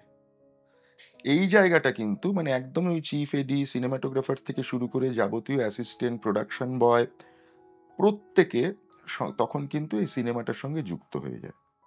এটা একটা অদ্ভুত সিস্টেম যেটা দীর্ঘদিন অবধি, মানে আমি তো এখন কাজ খুবই কমিয়ে দিয়েছি, দীর্ঘদিন অবধি এটা টালিগঞ্জে আমি এইটা এই এই জিনিসটা বহমান দেখেছি আর কি। এবং এখনো তাদের সঙ্গে যখন রাস্তায় দেখা হয়, মানে আমার সঙ্গে পুরনো কাজ করেছেন, তাদের সঙ্গে দাঁড়িয়ে দু চার কথা হয়, মানে একটা আত্মীয়তা অদ্ভুতভাবে তৈরি হয়ে যায় আর কি। আচ্ছা, এই এই জিনিসটাতেই আমি আর একটু জাস্ট জিনিসটা নিয়ে আরেকটু চাইবো জানতে। দেখুন, মানে আমাদের বাংলায় চারিত্রিক ভাবেই আমরা নতুন কিছু নিতে একটু রেজিস্ট করি। যেমন আজ পর্যন্ত আমরা কলকাতা নিতে পারলাম না ক্যালকাটা ছেড়ে। হুম, মানে এখনো অনেকে সেই ক্যালকাটা নামটাই ভালো ছিল এখন হয়তো। না, কিন্তু কলকাতা তো বরাবরই, আমরা তো ছোটবেলা থেকেই কলকাতা বলি, বাংলায় তো ইংরেজিতে হলেই আমরা ক্যালকাটাই বলবো, এরকম অনেকে আছে। মানে এটা না, সেটা যাদের আছে তাদের আছে, কিন্তু তাতে তাতে আমি কিন্তু দোষের কথা বলছি না। না, আমি মানে দোষের এটা বলছি দোষ না। গুণ না, মানে আমার একটা প্রশ্ন শহর হচ্ছে, বা একটা দেশের কিন্তু নানা ভাষায় নানা নাম। হ্যাঁ হ্যাঁ, হ্যাঁ, মানে সেটা আমার যদি ইংরেজিতে এটা ক্যালকাটা হয়, তাতে আমার এর মধ্যে কোথাও কোনো দোষের নাম দোষই নেই। ইচ্ছে সেটাকে ইংরেজিতে আমায় কলকাতা করতে হবে তারও কোনো আমি মানে দেখি না। কেননা কোপেনহেগেনকে, মানে যেটাকে আমরা কোপেনহেগেন বলি, যেটা ব্রিটিশ নাম, হুম, সেটা কিন্তু অ্যাকচুয়ালি ওটা কিন্তু কোপেনহাভন, হুম, অন্যরকম। তেমনি আহ, না, না, অনেকেই আছে। তেমনি যেমন ধরা যাক নেদারল্যান্ডস, ডয়েচল্যান্ড, হ্যাঁ, জার্মানরা তো কেউ নিজেদের দেশকে জার্মানি বলে না, ওরা তো বলে ডয়েচল্যান্ড। তো এটা তো আছে আমাদের কাছে, ইজিপ্ট, মিশর। না, মিশর তো সেই সেটা তো আছে, আদ্যিকালের আমি নাম। এক্সাম্পলটা দিলাম। কিন্তু আমরা চিরকালই বাঙালিদের নতুন কিছু যখন আসে তখনই আমরা সেটাকে কিভাবে রেজিস্ট করতে হবে সেটা আমরা খুঁজি। সেটা বাঙালি বলে না, কিন্তু সেটা মানুষের একটা এসেনশিয়াল টেন্ডেন্সি, যেটাকে বলা হয় রেজিস্ট্যান্স টু চেঞ্জ। বাঙালির একটু হয়তো না না না, ওটা আমার মনে হয় সারা পৃথিবীতেই আছে। যে রেজিস্ট্যান্স টু চেঞ্জের জন্য গ্যালিলিওর মতামতকে মানতে চায়নি চার্চ, এগুলো তো সেই আজকের বিষয় নয়। পলিটিক্যাল না, পলিটিক্যাল না, ওটা কিন্তু রেজিস্ট্যান্স টু চেঞ্জই এক ধরনের। আমার প্রশ্নটাতে আসি, আপনি চিরকাল নতুন জিনিস নিয়ে এক্সপেরিমেন্ট করেছেন বা ইওর ওন অ্যাডমিশন এখনো বলছেন। আবার আপনি বলছেন যে টেকনিশিয়ানরা দেখে যে সিরিয়াস কিনা। এরকম আমি অনেক সময় দেখেছি যে ডিরেক্টর, আমি মানে এমনিতে ফ্লোরেও দেখেছি যে নতুন কিছু বলার চেষ্টা করলে না না, বুঝে গেছি, হ্যাঁ ওরকম ভাবে হয় না, এরকম ভাবে করতে হবে, এরকম অনেক টেকনিশিয়ানই বলে। হ্যাঁ, সিনেমাটোগ্রাফাররা তো বলেই যে নতুন কিছু তারা নিতে চায় না, তাদের সিলেবাসের বাইরে থাকবে। তো আপনার এই রেজিস্ট্যান্সটা আপনি পাননি? যেমন আপনি যখন ধরুন ফার্স্ট ডিজিটাল করার চেষ্টা করেছেন নীলের জন্য, তখন আপনার লোকজন বলেনি যে এরা হবে না, আপনি একটা এটাতে খবর শুট হবে, সিনেমা কখনো হতে পারে না, এটা বলেনি। তার একটা কারণ আছে। তার কারণ হচ্ছে আমার নীল নির্জনে অবধি আমার সঙ্গে সিনেমাটোগ্রাফার ছিল হচ্ছে শীর্ষরা। শীর্ষ আমার থেকে বয়সে ছোট, প্রেসিডেন্সি কলেজের ছাত্র, এবং শীর্ষ পড়তো স্ট্যাটিস্টিক্স, সুতরাং ওর একটা বিজ্ঞান মনস্কতা ছিলই। এবং পাশাপাশি যেটা ছিল সেইটা হচ্ছে যে শীর্ষ শুনতো মন দিয়ে, এবং তারপরে ২-৪ কথায় বলতো যে এটাকে এইভাবে করে দেখলে কেমন হয়। মানে এটা একটা শিষ্যর সাথে একটা ডিসকাশনের জায়গা সবসময় ওপেন থাকতো, এবং তারপরে সেই ডিসকাশনের পরে জিনিসটা তৈরি করা যেত, যেটা নিয়ে কখনোই অসুবিধে হয়নি। আর আরেকটা জিনিস কি, এই যেটা ওই ঘটনাটা ঘটে যে না এইভাবে করা যায় না, এইভাবেই করতে হবে, ওইটা সাধারণত হয় আ একটু যারা কি বলবো, একটু বয়সটা যাদের একটা পর্যায়ে পেরিয়ে গেছে। কিন্তু ইয়াং জেনারেশনের নতুন টেকনোলজি ধরতে আমার কখনোই দেখি না যে কোনো অসুবিধে হয়। যার জন্য আমি, এখন তো হয়ে এমনিই দাঁড়িয়েছে যে দেখা যায় যে ইউনিটে সবথেকে সিনিয়র মানুষটা হচ্ছে আমি। হ্যাঁ? কিন্তু আগেও যেটা ছিল সেটা হচ্ছে যে একটা সবসময় ইয়াং টিম নিয়ে কাজ করলে মানে ইয়াং মানে ইউথের একটা এক্সুবারেন্স আছে। ইউথের মধ্যে একটা প্রাণ থাকে। সেই ইউথ, সেই প্রাণটা, সেই এক্সুবারেন্সটা ছবিতে রিফ্লেক্টেড হয়। তো আপনার আবার প্রথম সিনেমায় ফিরি। প্রথম প্রডিউসার কেন আপনার উপরে বাজিটা রাখলো? তো স্ক্রিপ্ট শুনে ভালো লেগেছিল, আর হয়তো টাকা ছিল। সেইটাই কারণ হবে, আর কি হবে। আচ্ছা, এই জিনিসটাও আপনার থেকে জানা যখন প্রডিউসার নিয়ে কথা উঠলো যে সিনেমাটা কার, ডিরেক্টরের না প্রডিউসার? সিনেমা তো প্রডিউসারের। যিনি প্রডিউস করেছেন তিনি সিনেমার মালিক। কিন্তু তার নাম সাধারণত সিনেমাটার সাথে ট্যাগ থাকে না। একদমই থাকে। যে কোনো সিনেমাতেই পোস্টারে থাকে। পোস্টারে কেন, অনেকেই আজ নীল নির্জনটা আপনার সিনেমা, আমি শিওর এই ঘরে কাউকে যে জিজ্ঞাসা করি প্রডিউসারের নাম বলতে পারবে না, সেটা এরা প্রথম প্রডিউসার ছিল বলে হয়তো বলতে পারবে না। কিন্তু আবার আমি আপনাকে যদি একটা জিজ্ঞেস করি যে ধরুন 'চিরদিনই তুমি আমার 2' কার সিনেমা? আপনি বলবেন এসভিএফ এর সিনেমা। আপনি বলুন না ডিরেক্টরের নাম। পারবেন না। একটু নাম করে ফেললেই ডিরেক্টর সিনেমা হয়। না, না, এটা কমপ্লিটলি অ্যাওয়ার্ড লেভেলে চলে এটা কমপ্লিটলি ডিপেন্ড করে। আপনি একটা কথা বলুন না, মন্দাকিনী কার ছবি? মানে মন্দাকিনী বলছি, ওই 'রামতেরি গঙ্গামাইলি' কার ডিরেক্টর কে? রাজ কাপুর নন কিন্তু, রাজ কাপুর প্রডিউসার। প্রডিউস করছে। তো এই যে ঘটনাটা, এটা তো হবে, এটা তো হতেই পারে। যার নাম বেশি পরিচিত, যার নাম পরিচিতি হয়ে যায় তার নামেই লোকে চেনে। তবে পিং যে সুজিত সরকারের সিনেমা বলা হয় সেটা যেহেতু প্রডিউস করেছে সেহেতু অনিরুদ্ধ রায়চৌধুরী বলা হয় না। পিঞ্জরে কোন ছবিটা? পিঙ্ক। হ্যাঁ, মানে এটা অনেক সময় ওই কারণে হয়ে যায়, মানে ওটা ওইভাবে পরিচিতিটা পায়, তো কিছু করার থাকে না। ঠিক আছে, একটু অ্যাক্টিং এর দিকে আসি। তার আগে আপনাকে একজন প্রশ্ন পাঠিয়েছে।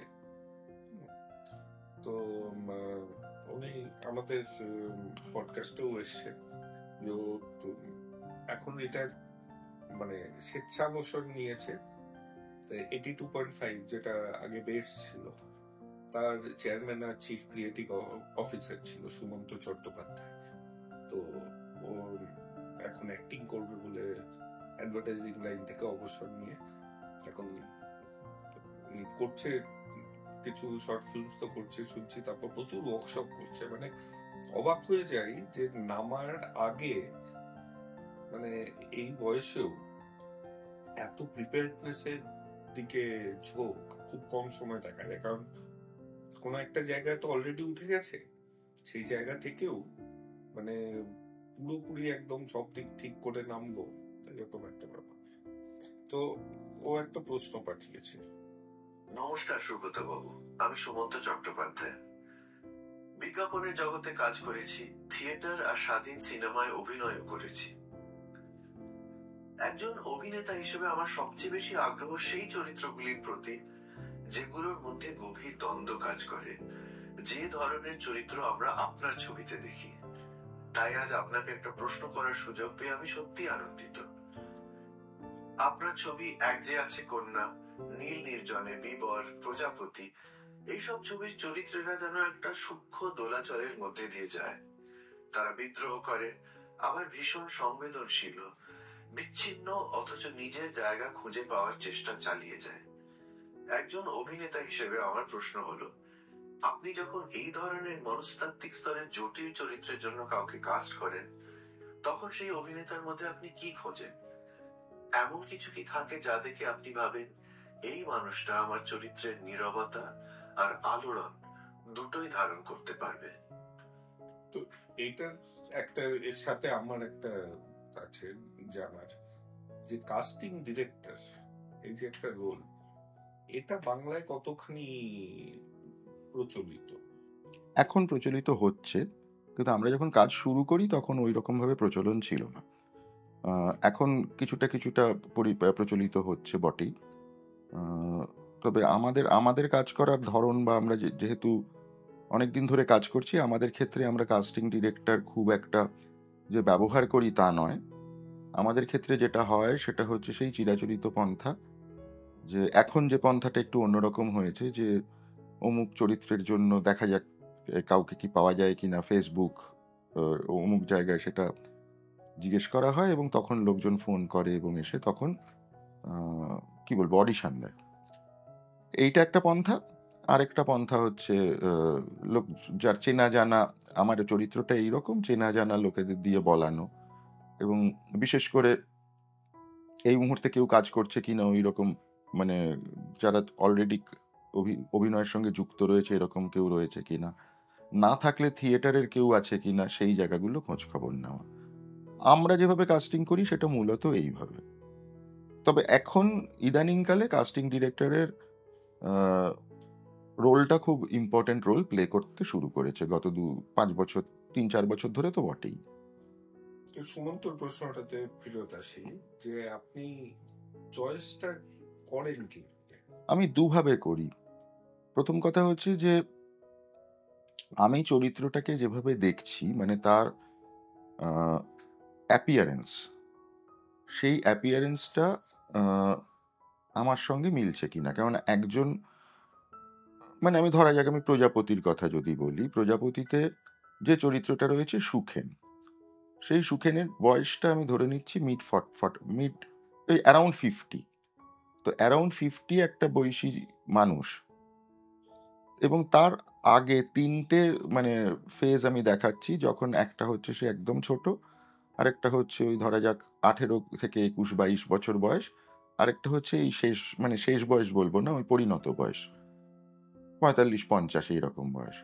তখন আমাকে দেখতে হচ্ছে যে এই বয়স অনুযায়ী এবং যে ধরনের রোল তাতে কার মুখটা মানাবে বা কাকে মানাতে পারে। ঠিক আছে? কেননা আমি যতই প্রস্থেটিক্স করি না কেন, প্রস্থেটিক্স দিয়ে একটা সামান্য কিছু হতে পারে, কিন্তু বাকিটা না গিমিক হয়ে যায় বলে আমি নিজে বিশ্বাস করি। মানে সেইটা যেমন ধরা যাক আমি অমিতাভ বচ্চনের কথাটা বলছি, পা বলে যে ছবিটা, তো পাতে যদি আমাকে যদি অমিতাভ বচ্চনকে নিয়ে পা করাতে হয়, তাহলে তো সেটা গিমিক বটেই। কারণ ওই রোলটাতে তো অমিতাভ বচ্চনের কোনো, আমি অমিতাভ বচ্চন তো দেখতে পাচ্ছি না, তাহলে তো আমার অমিতাভ বচ্চনকে নেওয়ার কোনো প্রয়োজন নেই, তাই নয় কি?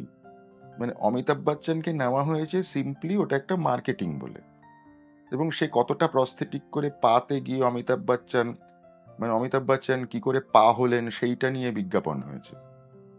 কিন্তু আমার প্রশ্নটা হচ্ছে ফান্ডামেন্টাল, আমার প্রশ্নটা হচ্ছে যে এত কষ্ট করে অমিতাভ বচ্চনকে তো ওই পা করার কোনো প্রয়োজন নেই, ওই রকম চেহারা আরেকজন মানুষকে দিয়ে অভিনয়টা তো করানো যায়।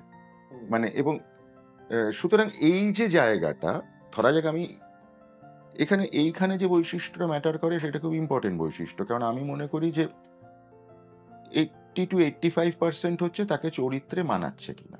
মানে আরেকটা উদাহরণ দিয়ে বলছি, যে ইন্দির ঠাকরুন, যিনি চুনিবালা দেবী, যিনি ইন্দির ঠাকরুনের ভূমিকায় অভিনয় করেছেন, তাকে নিশ্চয়ই আমি সুচিত্রা সেনের রোলে নিতে পারবো না, কারণ তার চেহারায় মানাবে না।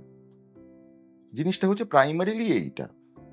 এবার তারপরে পড়ে থাকে হচ্ছে 10% বা 20% বা 15%, যে যেভাবে দেখবে। তার মধ্যে একটা হচ্ছে তার অভিনয় ক্ষমতা, আরেকটা হচ্ছে সে ডিরেক্টরের হিসেব মতো সে কতটা দিতে পারছে। এই 3টে জায়গা থেকে অভিনয়টা তৈরি হয় বলে আমি ব্যক্তিগতভাবে মনে করি। এইখানেই আমার না একটু কনফিউশন জায়গায় আপনাকে পেয়েছি বলে করি, অভিনয় মানে কি? মানে অবশ্যই সবকিছু একসাথে মিলিয়ে, কিন্তু ফেসিয়াল এক্সপ্রেশন না বডি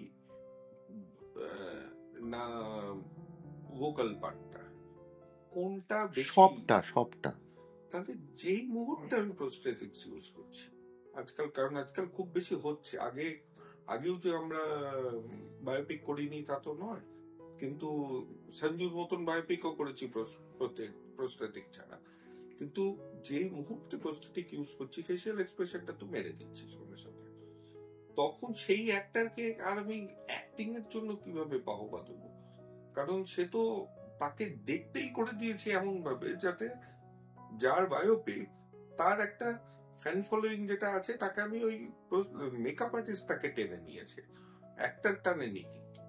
তো এই জায়গাটাতে আমরা অ্যাক্টিংটাকে মেরে দিচ্ছি না? না, সেটা ডিপেন্ড করছে, সেটা কতটা প্রস্থেটিক্স তার উপর। এখন যদি পুরোটাই মুখোশ চাপিয়ে পাল্টে দেওয়া হয় তাহলে তো সেটা আমি নামে নিচ্ছি অপরাজিত। কোন অপরাজিত? সত্যজিৎ রায় নিয়ে।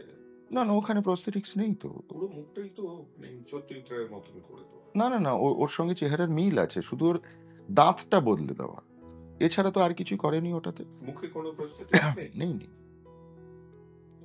তাহলে আমি দেখে আমার প্রস্থেটিক, তাহলে না না না, একেবারেই না। কাজ করেছে। ওর দাঁতের প্যাটার্নটা শুধু বদলে দেওয়া হয়েছে। সেটা তো অনেক সময়ই আমরা করি, যেমন ওইটুকু ঠিক আছে। আমরা যেমন যখন এই সুব্রত দত্তর ওই পরের মানে 18-21 বছর বয়সের যে রোলটা, যেটা ওটাতে ঋতব্রত করেছে, ঋতব্রত যখন করেছে, ঋতব্রততে তো আমরা একটা দাঁত মানে ফলস দাঁত বসিয়ে দিয়েছি, কারণ ওর এখানে একটা দাঁত নেই, মানে তো ওর যদি এখানে একটা দাঁত না থাকে তাহলে তো সুব্রত দত্তর একটা দাঁত তুলে দিতে লাগে, তার থেকে এটা বসিয়ে দেওয়াটা সোজা না।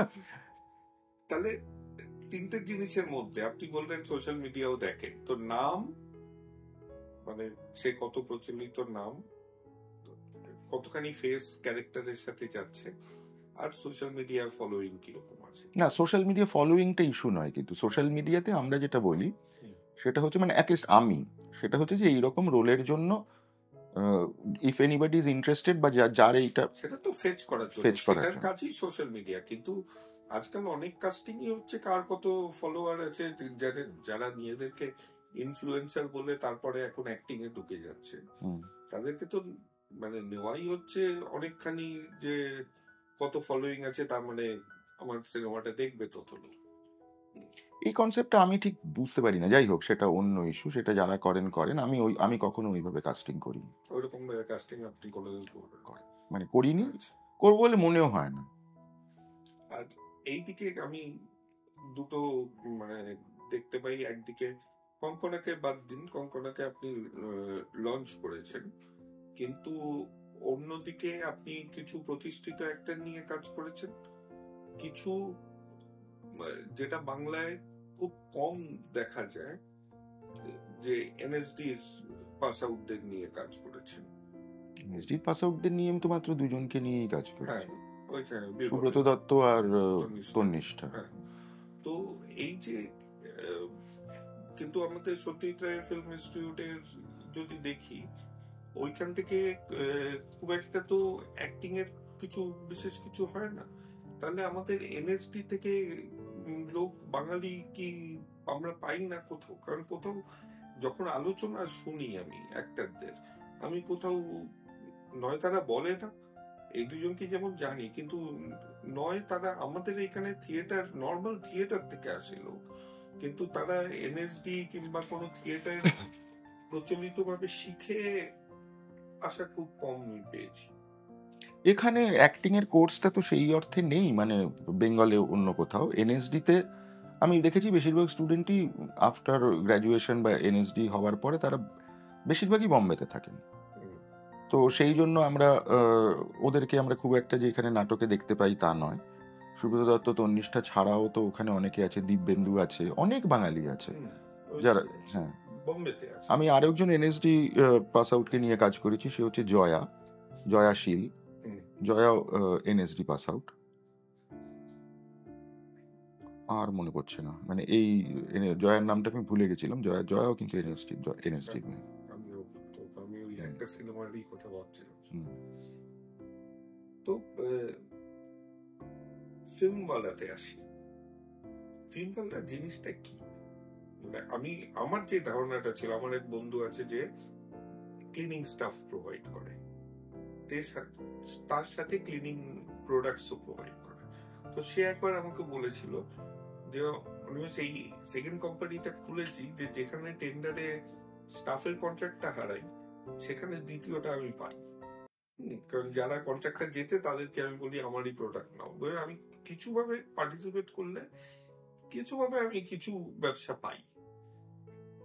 আমার ধারণাটা ছিল ফিল্মওয়ালাটা ওই রকম একটা সেটআপ, নয় আপনি সিনেমা বানাচ্ছেন, নয় সিনেমার পোস্ট প্রোডাকশনে কাজ করছেন। কিন্তু তারপরে আমি একটা জায়গায় দেখলাম যে আপনি একটা লম্বা পোস্ট করেছেন ফিল্মওয়ালার মালিকানা নিয়ে। ওটার ব্যাকগ্রাউন্ডটা কিছুই না। আমি যখন ওই কয়েকটি মেয়ের গল্প ছবিটা করব ডিসাইড করেছিলাম, সেই সময় আমার হাতে কিছু জমানো টাকা ছিল। তো আমি দেখলাম যে এই জমানো টাকা, মানে যে টাকাটা আমার ক্যামেরার পেছনে খরচা করতে হয় এবং যে টাকাটা আমাকে পোস্ট প্রোডাকশনের পেছনে খরচা করতে হয়, সেই খরচায় আমার একটা ক্যামেরাই হয়ে যায়। মানে এক্সপেরিমেন্টাল বেসিসে একটা ক্যামেরা হয়ে যায় 5D Mark II, এবং পাশাপাশি আমার একটা ম্যাকের সেটআপ হয়ে যায়। তো আমি তাহলে এটা স্টুডিওকে দেবো কেন? এটা আমি নিজেই কিনে আমার তো একটা অ্যাসেট তৈরি হলো। এবার পুরো জিনিসটা তৈরি হলো হচ্ছে ওইভাবে যে প্রোডিউসার তো ইন এনি কেস ওটা পে করবে, সেইটা স্টুডিওকে পে না করে আমাকে করুক। ঠিক আছে, এইভাবে এখানে জিনিসটা স্থাপন করা হলো, এবং তারপরে এটা তালাবন্ধ হয়ে পড়ে থাকতো। যখন আমার কাজ হতো, এবার বিভিন্ন লোকে বলতে লাগলো যে ওইখানে তো মেশিনটা রয়েছে, এই ক্যামেরাটা রয়েছে, আমাকে একটু দে বা দাও। হ্যাঁ, এরকম ভাবে কৌশিক মানে কিউয়ের গান্ডু হলো, গান্ডুর পরে আরো একটা ছবি হলো, করতে করতে লোকে এইভাবে ক্যামেরাটা, পোস্ট প্রোডাকশন সেটআপটা, কৌশিক নিজেও একটা ম্যাকের সেটআপ কিনলো। এরকম ভাবে আস্তে আস্তে আস্তে আস্তে ইন্ডিপেন্ডেন্ট ফিল্ম মেকিং এইভাবে বাড়তে লাগলো। এবং তারপরে আমি দেখলাম যে এটা তো খুব মুশকিল হয়ে যাচ্ছে, যে একা মানে আমি সেখানে তালাচাবি দিয়ে খুলছি, কিছুই নেই। তখন আমি আরো কিছু জিনিসপত্র, মানে জিনিসপত্র বলতে চেয়ার টেবিল অমুক তমুক ইত্যাদি, এগুলো নিলাম। নেওয়ার পরে যেটা হলো যে এখন এগুলো সামলানোর জন্য আমার একটি দুটো লোক লাগবে। লোক লাগতে লাগতে সেটা একটু বেড়ে গেল, বেড়ে গিয়ে 7-8 জন হয়ে দাঁড়ালো। তারপর আমি সবাইকে বললাম যে ঠিক আছে, স্টুডিওটা সবার, চলো এটা একটা পার্টনারশিপ জাতীয়, মানে স্টুডিওর কোনো মালিকানা বলে কিছু নেই, কেন প্রত্যেকের কন্ট্রিবিউশন আছে। মানে আমি হয়তো কিছু ক্যামেরা কিনেছি, কিছু ইয়ে করেছি, বাকিটা তো যা এসছে সেটা তো স্টুডিওর টাকা ঘুরে সেই টাকাই, তাতে সবাই মাইনেও পেয়েছে, তাতে সবার নতুন জিনিসপত্রও কেনা হয়েছে। হ্যাঁ, ওটা একটা সোসাইটি কনসেপ্টের মতন, যে কোঅপারেটিভ কনসেপ্টে। কিন্তু আমার প্রশ্ন হচ্ছে ওই পোস্টটার দরকারটা কি পড়েছিল? নিশ্চয়ই কিছু একটা ট্রিগারে তো ওই পোস্টটা করেছিলেন। না, ওই ট্রিগার বলে কিছু নেই। জিনিসটা হচ্ছে যে অনেকেই খালি বলতে থাকে না, মানে একটা সময় এটাকে সবাই সুব্রত দাস স্টুডিও বলতো, ঠিক আছে? তারপরে সেইটাকে বদলানোর জন্যই তো ফিল্মওয়ালা নামটা নেওয়া এবং সেটা রেজিস্ট্রেশনের জন্য অ্যাপ্লাই করা। কেননা সবসময় তো লোকে বলে যে সুব্রত দাস স্টুডিও থেকে জিনিসটা নিয়ে নাও, এখনো বলে, কিন্তু আমি সেই নামটা বদলাতে চাই, সেই জন্য এটা করা। সবসময় হবে এই যে তুমি যেটা বললেন, যার নামটা বেশি পপুলার সেটা তো এখন, কিন্তু একটা সময় এরকমও তো হবে যে যাতে ফিল্মওয়ালার নামে লোকে জিনিসটা নেয়। যেখানে আমি যদি নাও আসি তাহলে কি হবে, এই জিনিসটাও তো জিনিসটা দেখতে লাগে না। মানে এটা একটা রেজিস্টার ট্রেডমার্ক হিসেবে, যে হ্যাঁ ঠিক আছে, এই রেজিস্টার ট্রেডমার্কটা থেকে গেল। ওটাও আপনি অ্যাওয়ারনেস পোস্ট করেছিলেন? হ্যাঁ, আবার হ্যাঁ, কাইন্ড অফ। মানে there was no allegation যে না, সে এটা করছে, ওরকম কিছু নয়। কোনো বিতর্ক খুঁজে পাচ্ছি না তো আপনার সাথে কথা বলতে গিয়ে। আপনি সবকিছুই জার্নালিস্ট বলে সবকিছুই এত টোন ডাউন করে দিচ্ছেন। না, এর মধ্যে তো বিতর্কের কি আছে? কোন ব্যাপারে বিতর্ক আছে? তো লম্বা পোস্ট শুধু অ্যাওয়ারনেস এর জন্য, সে তো ফিল্মওয়ালা। আগে দেখুন ওটা 9টার আগের পোস্ট না পরের। আচ্ছা, আবার টেকনিক্যালি ফিরি। হ্যাঁ, দু তিনটে জিনিস। হ্যাঁ, এটা সফটওয়্যার মতন। আপনি যেরকম দেখেন, আমি করতে পারি না সফটওয়্যার দেখি। একটা হচ্ছে আমরা তো যে কোনো মিডিয়ায়, মাল্টিমিডিয়া তো আমাদের সেন্স অর্গানদেরই হিট করে, চেক করেই আমরা রিসিভ করি। তো কান আর চোখ ফিল্মে আছে। কোনোদিন কি আমাদের স্কিন, কান চোখ, হ্যাঁ নাক আর টাংটা হয়তো আসবে না, কিন্তু স্কিন আর নোজ কি আসবে? আমার মনে হয় না। কারণ আমি অনেক চেষ্টা করেছি, অনেক জায়গায় মানে অ্যাডসেও বলেছি, যেমন একটা সুগন্ধির অ্যাডে, যে তখন কিছু ভাবে যদি যখন হলে দেখানো হচ্ছে স্প্রে করে হাতেও যদি একটু মিস্টের মতন সেন্স পেত, তাহলে লোকে হয়তো। এটা একটা কনসেপ্ট বহুবার চেষ্টা হয়েছে 5D কনসেপ্ট করে, কিন্তু সেটা কোনো দাঁড়ায়নি। মানে যেমন ভাবে 3D সিনেমা দাঁড়ায়নি। 3D যেমন উপরে ওটা পড়াটা একটা বিরক্ত, চশমাওয়ালা লোকেরা 3D এনজয় করতে না, পারে। তারপরেও যেটা হয়েছে ভার্চুয়াল রিয়েলিটি, ভিআরটাও খুব যে দাঁড় করানো গেছে তা নয়। এটা আমি জানি না, মানে এটা নিয়ে বহু ছোটবেলায় শঙ্করের একটা আনন্দমেলায় একটা বড় মানে উপন্যাসই ছিল। উপন্যাসটার নামটা আমি ভুলে গেছি। এক ব্যাগ শঙ্করের দ্বিতীয় গল্পটা আনন্দমেলা, শারদীয় আনন্দমেলায় বেরিয়েছিল, যে ওই সিনেমা দেখতে গিয়ে গন্ধ পাওয়াটা। এখন মানুষের কাছে যে অপশন আছে ওটিটিতে দেখা, নতুন করে সাবস্ক্রিপশন কিংবা পেপার ভিউতে দেখা, যেটা এখন আরো পপুলার হবে, কারণ আমির খান নিজে ওর নতুন সিনেমাটাও ওরকম ভাবে দিচ্ছে। ইউটিউবে এমনি ইনফিল্ম অ্যাডভার্টাইজিং করে পয়সাটা তুলে নিয়ে ইউটিউবে ফ্রিতে চালানো, এই মোডে এখন সিনেমাগুলো ম্যাক্সিমাম করছে। কিন্তু সিনেমার ধরন মোরাললেস একই থাকছে। আজকে যদি আমি দেখি যে একটা টিভিতে যদি আমি ওয়েব সিরিজ দেখি, তাহলে আমি সিরিয়ালের মতনই দেখি, নতুন কিছু কিন্তু ধরন চেঞ্জ হয়নি। রাদার মানে শুধু একটা জিনিস, একটু ওয়েব সিরিজে ম্যাগনানিমিটিটা ফিল্ম লেভেলের হয়ে গেছে, একটু বড় সেট, একটু সেটটার বৈচিত্র্য বাড়ছে, কিন্তু অ্যাক্টিং মানে থিয়েটারের যে অ্যাক্টিং আর ফিল্মের যে অ্যাক্টিং এর যে পার্থক্য, সেই রকম পার্থক্য কিন্তু, কিংবা বিদেশে যেটা দেখি, একটা ফিল্ম আর একটা ওয়েব সিরিজ দেখলে পুরো বোঝা যায় যে দুটো অন্য অন্য, মানে ক্লিপস দেখলেও যে এটা সিনেমা আর এটা ওয়েব সিরিজ। নতুন যে ইন্ডিপেন্ডেন্ট, কারণ এখানে তো যারা প্রতিষ্ঠিত তারা নিজেদের জায়গা করে নিয়েছে, যারা ইন্ডিপেন্ডেন্ট ফিল্ম মেকার্স তারা এইগুলো নিয়ে ভাবছে না কেন? ভাববে না কেন? অ্যাক্টিং জিনিসটা না, মানে আমরা সবসময় ইউরোপ বা আমেরিকা এই ধরনের জায়গা থেকে আমরা পুরো জিনিসটাকে কনসিভ করার চেষ্টা করি বহু সময়। আমার কিন্তু মনে হয় যে জিনিসটাকে ওইভাবে না দেখাই ভালো। কেননা আমাদের ভারতীয় যে সংস্কৃতিটা, মানে বাংলাতেও তাই, সেইটা তো অনেক কিছু মিলেমিশে, মানে সেটা শ্রুতি, সেটা গীতিনাট্য, তার মধ্যে নৃত্যনাট্য, নাটক, মানে ইয়ে বহুরূপী, আমাদের পুরো ভারতীয় যে প্রেক্ষাপটটা, ভারতীয় যে আমি কি বলবো এন্টারটেনমেন্টই বলি আর যাই বলি না কেন, এটার মধ্যে অনেকটা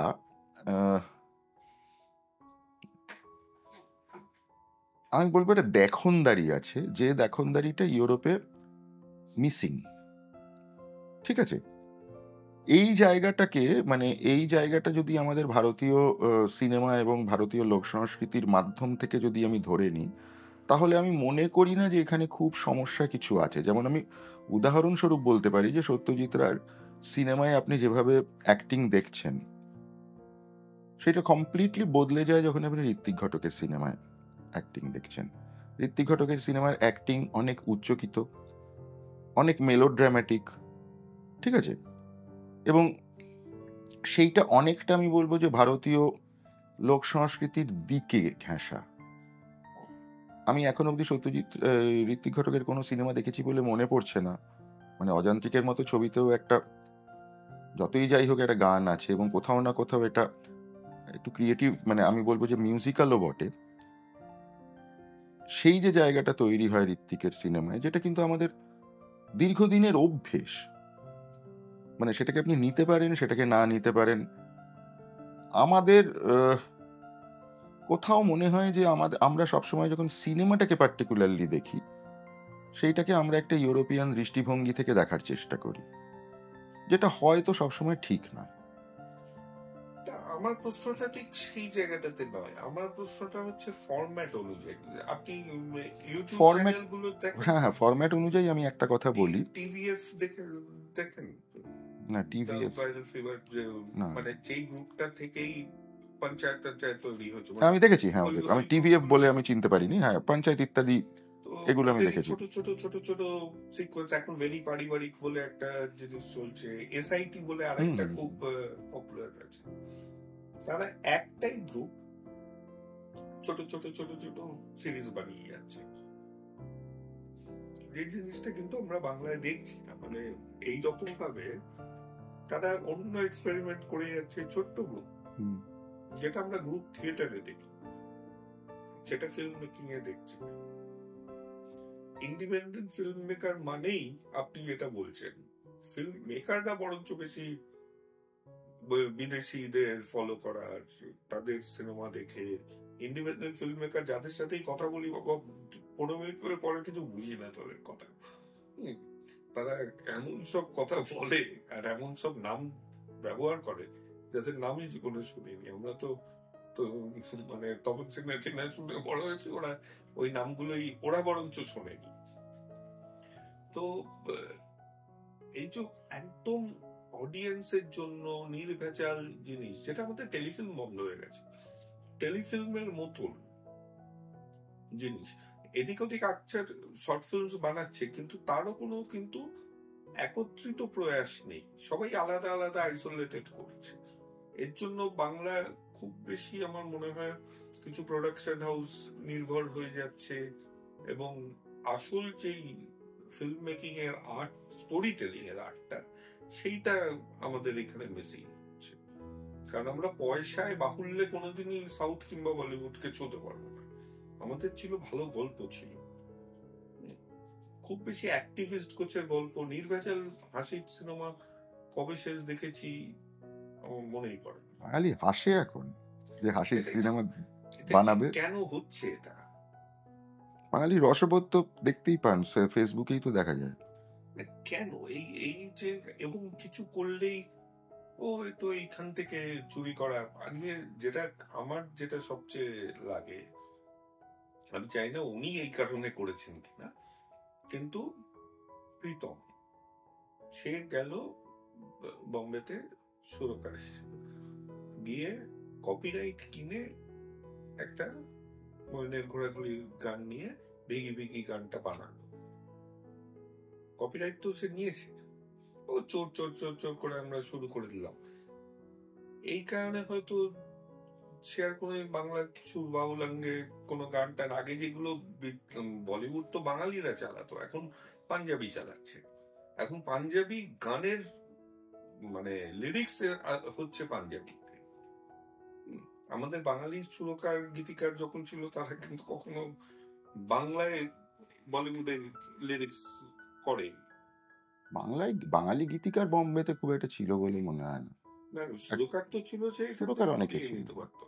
তো ওইখানে এখন পুরো পাঞ্জাব কেন্দ্রিক হয়ে গেছে।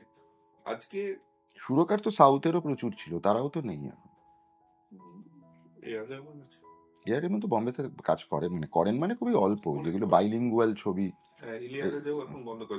ইলিয়ারা তো প্রায় কোনোদিন হিন্দিতে কাজই করে। সাউথ নিচের মতনই থাকে, সাউথ কোনোদিনই ঢোকে না। কিন্তু আমাদের এখান থেকে তো বম্বে আমরা যাই, তা বাংলাটাকে নিয়ে যাই না কেন? বাংলায় তো আমি বলবো প্রীতম আছে, ইয়ে আছে আমাদের, সে তো বাংলার কিছু নিয়ে যাচ্ছে না। জিৎ আছে, সে বাঙালি আছে, সে বাংলা, তার জন্মাধিকার আছে, তাই নিজেকে বাঙালি বলবে, কিন্তু বাংলার কোন সুর, বাংলার ফোক মিউজিক, এই জিনিসগুলো তো যাচ্ছে না, যেটা আগে শচীন কর্তাটা নিয়ে গেছিলেন। সে তো ঠিক আছে, সে তো অনেকদিন হয়ে গেছে। মিউজিকের প্যাটার্নটা তো আগে যে গানের যে প্যাটার্নটা ছিল, মানে এই গানের প্যাটার্নটা যদি আপনি একটু লক্ষ্য করে দেখেন, মানে আগে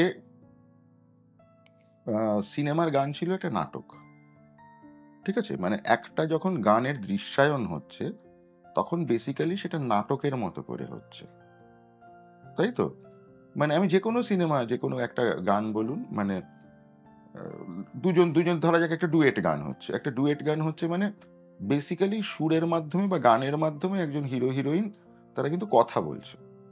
এসেনশিয়ালি এইটা ছিল। সেটা রোমান্টিক হতে পারে, সেটা ঝগড়াঝাটি হতে পারে, যে হোয়াটএভার হতে পারে। এখন তো সিনেমার গানের যে প্রক্রিয়াটা, সেই সিনেমার গানের প্রক্রিয়াটা তো ঠিক ঐরকমভাবে নেই। বরঞ্চ আমি বলব যে সিনেমার গানের প্রক্রিয়াটা অনেক বেশি, যে ঠিক আছে একটা পার্টি চলছে, সেই পার্টির মধ্যে একটু গান হলো। একটা অমুক চলছে, সেইটার মধ্যে আপনি একটা রোমান্টিক সং ধরা যাক, আমি বলছি যে আ একটা হিন্দিতে আমি যদি একটা উদাহরণ দিই, আ আচ্ছা তো হাম চলতে হ্যাঁ। फिर कब मिलोगे जब तुम कहोगे आज मिल আ আ আজ কাল মিলে ইয়া পরশু অমুক তমুক। এটা তো কি হচ্ছে? এটা তো দুজন ডায়ালগ বলছে এসেনশিয়ালি। তো একটা স্ক্রিপ্ট, সেই স্ক্রিপ্টের ডায়ালগ গুলোকে আমি গানের মাধ্যমে বলছি। মানে এই ঘরানাটা অনেকটা আমি বলব যে আ ইংরেজিতে খুব কম হয়, হলিউডে খুবই কম হয়। কিন্তু তাও আমি বলছি যে 'সাউন্ড অফ মিউজিক' বা ইয়ের মতো, আ 'মাই ফেয়ার লেডির' মতো।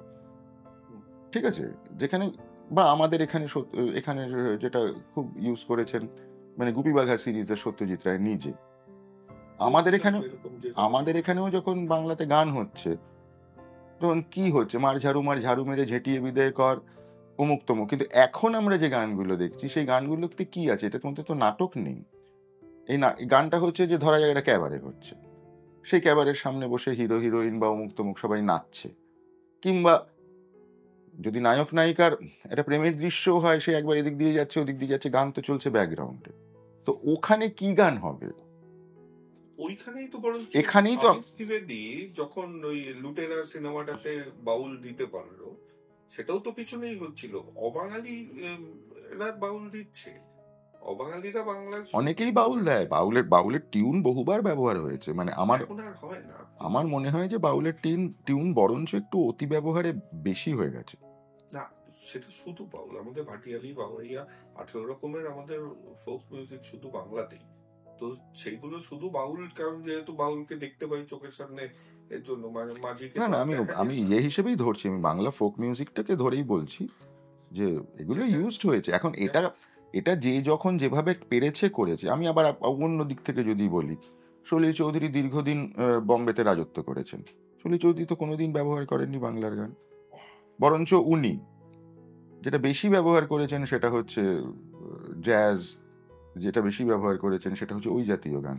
ওনার গণসঙ্গীতের প্যাটার্নে তো উনি গণসঙ্গীতের ওই করেছে। হ্যাঁ, করেছেন, কিন্তু সেখানে বাউল ইত্যাদি নেই। না, উনি ওনার ওটা একেকজনের স্পেশালিটি, মানে ওটা একেকজন একেকভাবে করেছেন। আর ডি বর্মন যেমন সবকিছুই ব্যবহার করেছেন। মানে হ্যাঁ আমি তো কোনো কিছুই দেখি না যে যিনি ব্যবহার করেননি। হ্যাঁ, আর ডি বর্মন শুধু বাংলার জন্য করেননি, উনি তো মানে সবের মধ্যে বাংলাও একটা, যখন যেটা ওনার প্রচুর গান আছে যেগুলো রাগ ভিত্তিকও। আচ্ছা, এবার দুটো শেষ ওইতে আসি। একটা হচ্ছে নটার পরে ফেসবুকে পোস্ট। এটা মানে এইটা এত পপুলার হলো কিভাবে? সেটা তো সবাই আমার সাথে ইয়ার্কি করে বলে। মানে এটা উম যেমন একটা সময় যখন শীর্ষ যখন আমাকে ফোন করতো রাত্রির ১২টা-১টার সময়, সেই সময় আমার বউ ১২টা-১টা বা অনেক সময় ২টোয়, সেই সময় আমার বউ আমাকে ইয়ার্কি করে বলতো, "নিশ্চয়ই কোনো মেয়ের ফোন, যার ভালো নাম শীর্ষ।" ঠিক আছে? ঠিক আছে? এইগুলো হচ্ছে এক ধরনের ইয়ার্কি। এইটা আমার নটার পোস্টের কথাটা আমার বন্ধু-বান্ধবরা বলে। মেক্সিমামই বন্ধু-বান্ধবরা বলে। সেটা এখন ফেসবুকে ওটা ছড়িয়ে গেছে। যে রাত্রি ৯টার পরে সুব্রতর পোস্টগুলো। অ্যাকচুয়ালি আমি বেশিরভাগ সময়, মানে যদি খেয়াল করে দেখেন, যে ফেসবুকে আমি যা পোস্ট করি, ম্যাক্সিমাম নটার পরে। আমি সবই প্রায় ৯টার পরে করি। তার কারণ হচ্ছে যে আমি সারাদিনে যে খুব একটা ফেসবুকে ঢুকি এবং নেশার মতো আমি ফেসবুক করেই যাচ্ছি, এই ঘটনাটা খুব রেয়ারলি ঘটে। আমার যেটা ঘটে সেটা হচ্ছে একদম রাত্রে সমস্ত কাজ-টাজ সেরে আমি বাড়ি যাওয়ার পরে আমি আগে ল্যাপটপে বেশি খুলতাম। এখন আমি মোবাইলে খুলতে পারি বলে, মানে সেগুলো সব শিখে ফিকে গেছি বলে আমি এখন ল্যাপটপ খুব একটা খুলি না। আমি মোবাইলেই দেখি জিনিসপত্রগুলো। যেটা টাইমলাইনে আসে, তারপর মাথায় কিছু এলে আমি লিখি, না এলে লিখি না।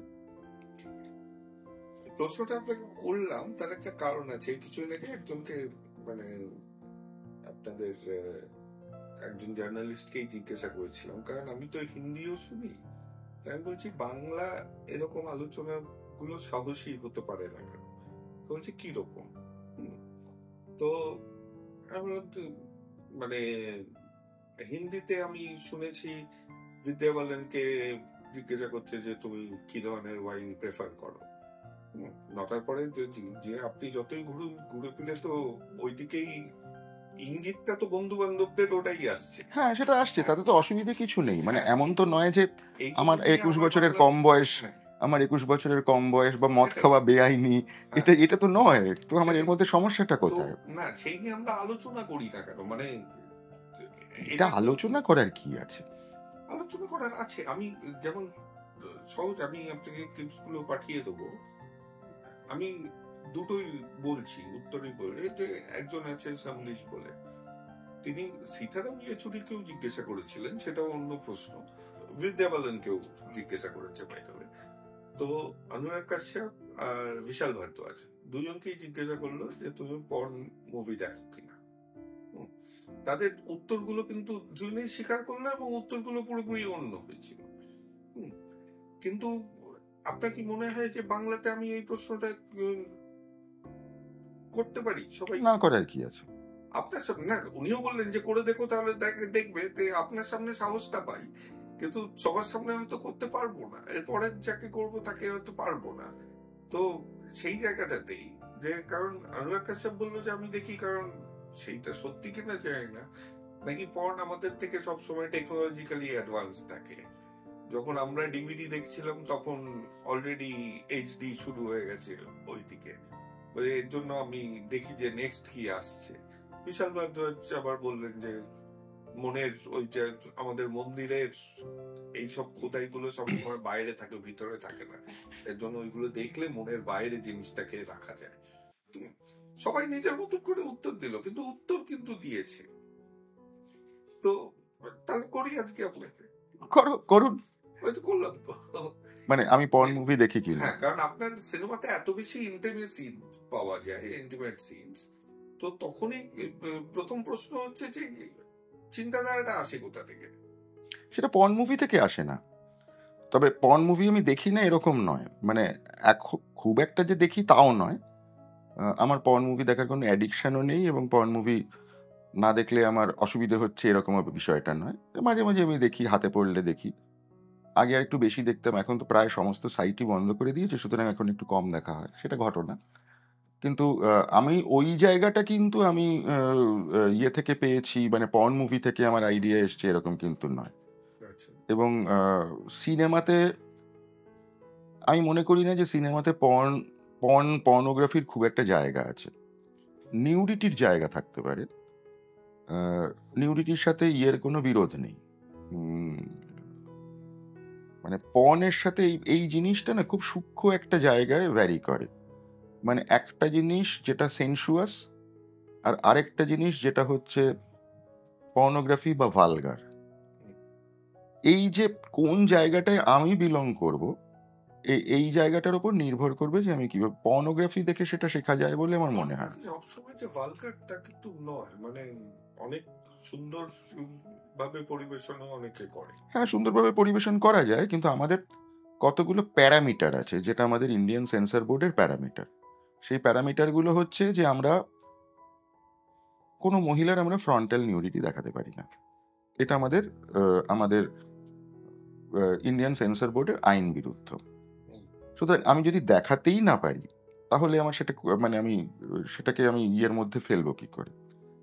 যে কারণে মানে সেনসুয়ালিটি ভারতীয় সিনেমায় কিন্তু একদম অন্যভাবে প্রবাহিত হয়ে এসছে আজকে থেকে নয়, কিন্তু সেটা আদ্যিকালের যুগ থেকে। সেটা কখনো ইয়ের আড়ালে ঢেকে রাখা হয়েছে, এবং কখনো মেইন স্ট্রিমের জন্য আমরা সেটা বুঝতে পারিনি। এই সেনসুয়ালিটি জিনিসটা কিন্তু তৈরি করা খুব সোজা নয়। এই সেনসুয়ালিটি আমি বলবো যে রাজ কাপুর দীর্ঘ সময় তৈরি করেছেন, বিভিন্ন ছবিতে তৈরি করেছেন। আহ, বিভিন্ন সময় মণিরত্নম তৈরি করেছেন, এবং সেখানে কিন্তু কারোর জামা কাপড় খোলা ইত্যাদির কোনো প্রয়োজন হয়নি। ঠিক আছে, মানে তার জন্য তাকে এমনকি নিউডও হতে হয়নি। এই যে সেন্সুয়ালিটি ক্রিয়েশনটা, সেটা তো একটা, আমি মনে করি এটা মেজর চ্যালেঞ্জ, যে সেটা কিন্তু পর্নোগ্রাফি দিয়ে তৈরি করা সম্ভব না।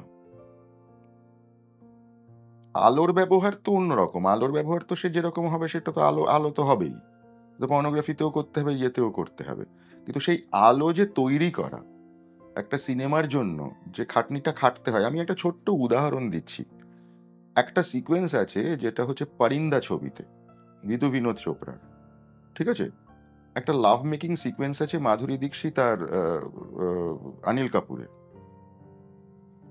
এই যে সিকোয়েন্সটা তৈরি করা হয়েছে, ওটাকে কি বলবো আমি? পর্নোগ্রাফি বলবো, নাকি ওটা সেন্সুয়ালিটি বলবো, নাকি ওটাকে আর্ট বলবো? আমি তো শুধু বডি কন্টুরের ওই লাইনটা ছাড়া, অথচ আমি বুঝতে পারছি, কিন্তু আমি বডি কন্টুরের লাইনটা দেখছি খালি, এবং কি বিউটিফুলি শট। এই যে জিনিসটা তৈরি করা, এটার পেছনে একটা এটার পেছনে একটা ডিরেক্টরের একটা আইডিয়া থাকতে পারে যে আমি এইরকম একটা জিনিস চাই, কিন্তু এক্সিকিউশনটা তো শেষ পর্যন্ত সিনেমাটোগ্রাফারের, তাই নয় কি? আর এই জিনিসটা আমাদের এখানে, মানে আমরা আজকাল বিশেষ করে যে বাজেটে ছবি করি, বা যেভাবে তাড়াহুড়ো করে আমাদের ছবি শেষ করতে হয়, যেহেতু বাজেট কনস্ট্রেন্টটা থাকে, আমার মনে হয় না যে বাংলা সিনেমায় এটা অ্যাটেম্প্ট করার সুযোগ কারোর আছে। এই সেন্সুয়ালিটি জিনিসটা বাংলা সিনেমা থেকে হারিয়ে যাচ্ছে, তার মূল কারণটা হচ্ছে এইটা। এই যে সেন্সিটিভ লাইটিংটা তৈরি করা, এই লাইটিংটা তৈরি করার পেছনে যে খাটনিটা লাগে, যে সময়টা দিতে হয়, সেই সময়টা দেবার সময় এবং বাজেট বাংলা সিনেমায় আজকে নেই। এটা অবাক লাগে না? আমি যেটা কথা আপনি বলছিলেন বলে, কিন্তু এই যে লাইট যারা তৈরি করে, সিনেমাটোগ্রাফার ডেফিনেটলি তাদের অ্যাডভাইস দেয়, কিন্তু তাদের আমরা কোনো পরিচিতি পাই না। না, ওইটা তো দুরকম, মানে এই এই জিনিসটাকে একটু অন্যভাবে দেখতে হবে। একটা জিনিস হচ্ছে শেষ পর্যন্ত ক্রিয়েশনটা, ধরুন আর্কিটেক্টের বাড়ি, এখন আপনাকে যে সিমেন্ট বালি ইত্যাদি জোগাড় করছে তার কন্ট্রিবিউশন আছে, কিন্তু আসল স্ট্রাকচারটা তৈরি করা যেমন একটা জিনিস, তেমনি লাইটটা আমি কোথায় বসাচ্ছি ইত্যাদি, এইগুলোর ডিসিশন কিন্তু is taken by the cinematographer. ঠিক আছে, এবার বসানোর যে ম্যানুয়াল প্রসেসটা, সেটার পেছনে অনেক লোক থাকতে পারে। হ্যাঁ, কিন্তু অনেক সময় সিনেমাটোগ্রাফারও মানে যে জিনিসটা বলছে সেটাতে এদের প্রচুর ইনপুট থাকে, যারা এক্সপিরিয়েন্সড হয়ে গেছে। আমি নিজেই দেখেছি, মানে কিছুতেই লাইট তৈরি হচ্ছে না বারবার করে, তখন একজন যে অপারেটর, সেই তাকে গ্যাফার বলে, সে সিনেমাটোগ্রাফারের অ্যাসিস্ট্যান্ট। হ্যাঁ, তো সেই জিনিসটাকে করে দিল। তো আমি এটাতেই আসছি যে গ্যাফার খুব বড়, খুব ইম্পর্টেন্ট একটা পজিশন ইন সিনেমাটোগ্রাফি। তারা মানে পরিচিতিটা পায় না। পরিচিতিটা তো ওইভাবে অনেকেই পায় না, মানে একটা সিনেমা বানাতে যেরকম লোক লাগে, সেটা তো যখন ছবির শেষে এন্ড স্ক্রোলটা চলে তার আগেই তো লোকজন উঠে চলে যায়, তো পরিচিতিটা লোকে পাবে কি করে? মানে আমাদের তো এই অভ্যেসটাই নেই যে ইউরোপে বা যে কোনো জায়গায় একটা ফেস্টিভ্যালের এন্ড স্ক্রোল অবধি কিন্তু প্রত্যেকে বসে থাকে এবং তারপরে লোকে ওঠে। আমাদের এখানে তো যেই মুহূর্তে এন্ড স্ক্রোল শুরু হয়ে গেল, লোকে হু হু করে হল ছেড়ে দেয়। তো এবারে আমরা, এবং আজকাল সেইটা দেখে আমি দেখি হলের লোকেরাও আলো জ্বালিয়ে দিয়ে সিনেমাটাও বন্ধ করে দেয়। তো এবার এই লোকগুলোর পরিচিতি যদি পেতে হয়, তাহলে তো একটা মানুষকে পুরো এন্ড স্ক্রোলটা দেখতে হবে। তো এন্ড স্ক্রোল দেখার ধৈর্য তো কারণ নেই। না, এই যে রিসেন্টলি যে টার্মোয়েলটা চলছে আমাদের বাংলায়, তো বাংলায় কোন টার্মোয়েলটা চলছে?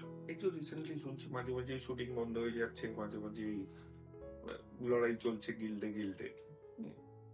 তো সেই জায়গাটাতে কি আপনার মনে হয় না এই পরিচিতির ব্যাপারটা, পয়সা এবং অন্য জিনিস পলিটিক্স, তার মধ্যে আমি যাচ্ছি না, কিন্তু এই পরিচিতির ব্যাপারটাও একটু কাজ করছে? পরিচিতি, সম্মান, পরিচিতির সাথেই সম্মানটা আসে। বুঝতে পারলাম না। যে একজন এই যে সাপোর্টিং স্টাফ, তাদের যে একটা কি বলে, আমি গিল্ড ফেডারেশন এগুলো আমি বলি আমার, তো তাদের যে একটা বডি আছে, তারা নিশ্চয়ই এই তাদের একটা বডি নেই, তাদের অনেকগুলো অনেকগুলো বড় বডি বডি আছে। আছে। হ্যাঁ, হ্যাঁ, 26টা শুনলাম শেষ করছে। তো এই যে এরা যে পরিচিতিটা পাচ্ছে না, এক তো কাজ, কাজে পাওয়া, তাদের মজুরি পাওয়া, তাদের ঠিক মতন পয়সা পাওয়া, যেটা আমি বলছি খাতায় কলমে যে লেখার ভার্সনের কথা বলছি, যে একে নিতে হবে, এতজনকে নিতেই হবে, এদেরকে এত করে দিতে হবে, এই এই যে শিফটের পয়সা এটা থাকবে, যার মধ্যেও আবার আমি কিছু জিনিস বুঝি না, কিন্তু সেই সব জিজ্ঞাসা করতে গেলে এটা অনেক দূর চলবে। কিন্তু তাদের যে কয়েকজন এই মানে আশ্বাসটা দিচ্ছে যে আমি এইগুলোকে তোমাদের জন্য পাইয়ে দেবো, যেমন আমরা পুরনো আমলে যেটা দেখেছিলাম, যে শ্রমিক আন্দোলনে শ্রমিকদের পাওনা পাইয়ে দেওয়ার জন্য আন্দোলন করতে গিয়ে দেখলো শ্রমিকরাই না খেতে পেয়ে মরছে।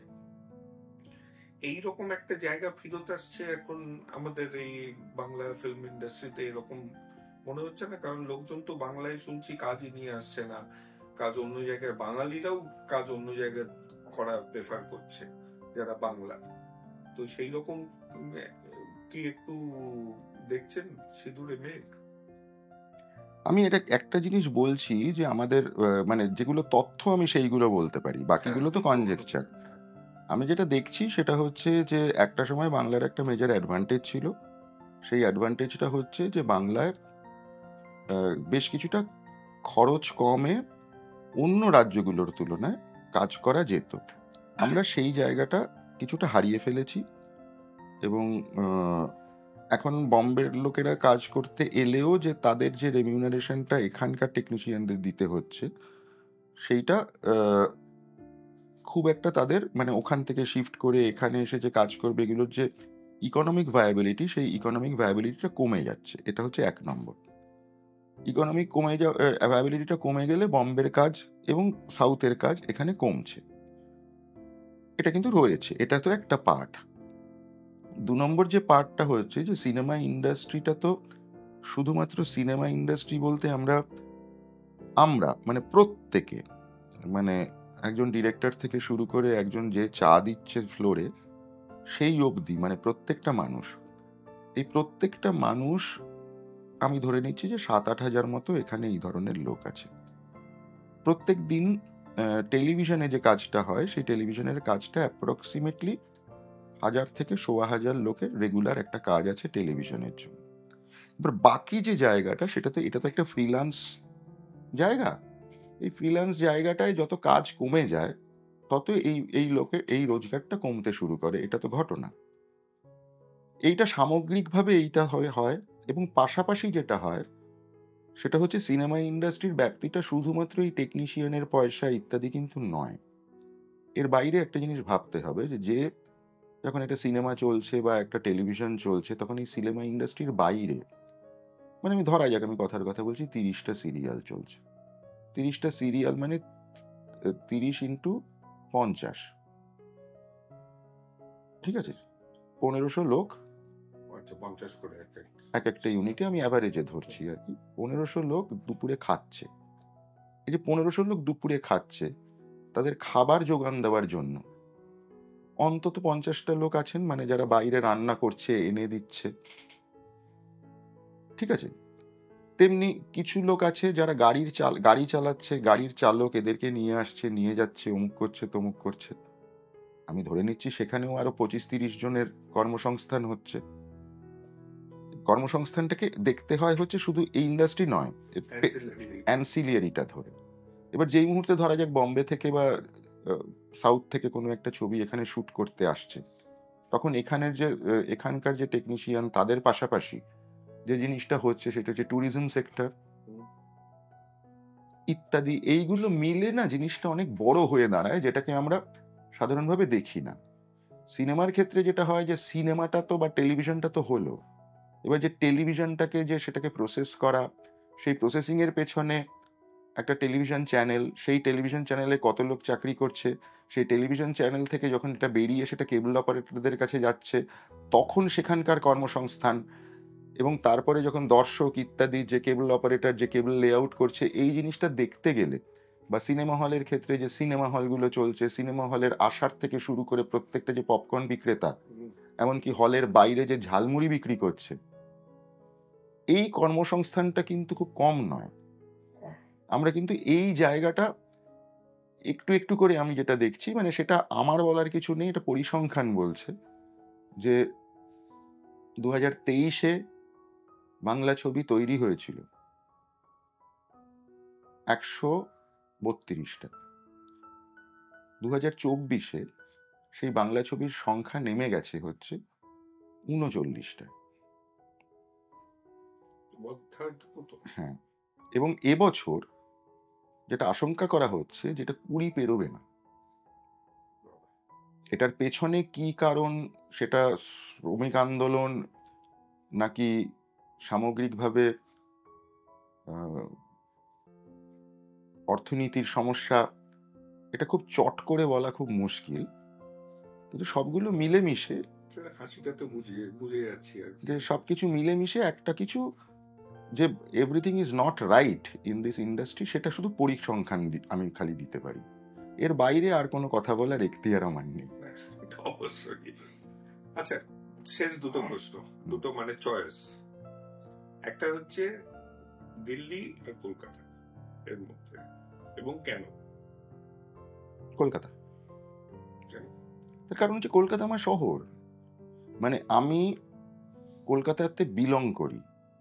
আমি দিল্লি আমার কাজের জায়গা, ঠিক আছে, আমি কাজ করেছি, কিন্তু দিল্লিতে থাকতে আমার শহরটাকে যে ভালো লাগতো না এটা নয়, কিন্তু এটা আমার কখনো মনে হয়নি যে এই শহরটাই আমি থেকে যাব। আমি যদি দিল্লিতে, ধরা যাক আমি 60 বছর, 62 বছর, 65 বছর অব্দি কাজও করতাম, চাকরিও করতাম, আমি শেষ বয়সে আমি ঠিক কলকাতায় ফিরে আসতাম।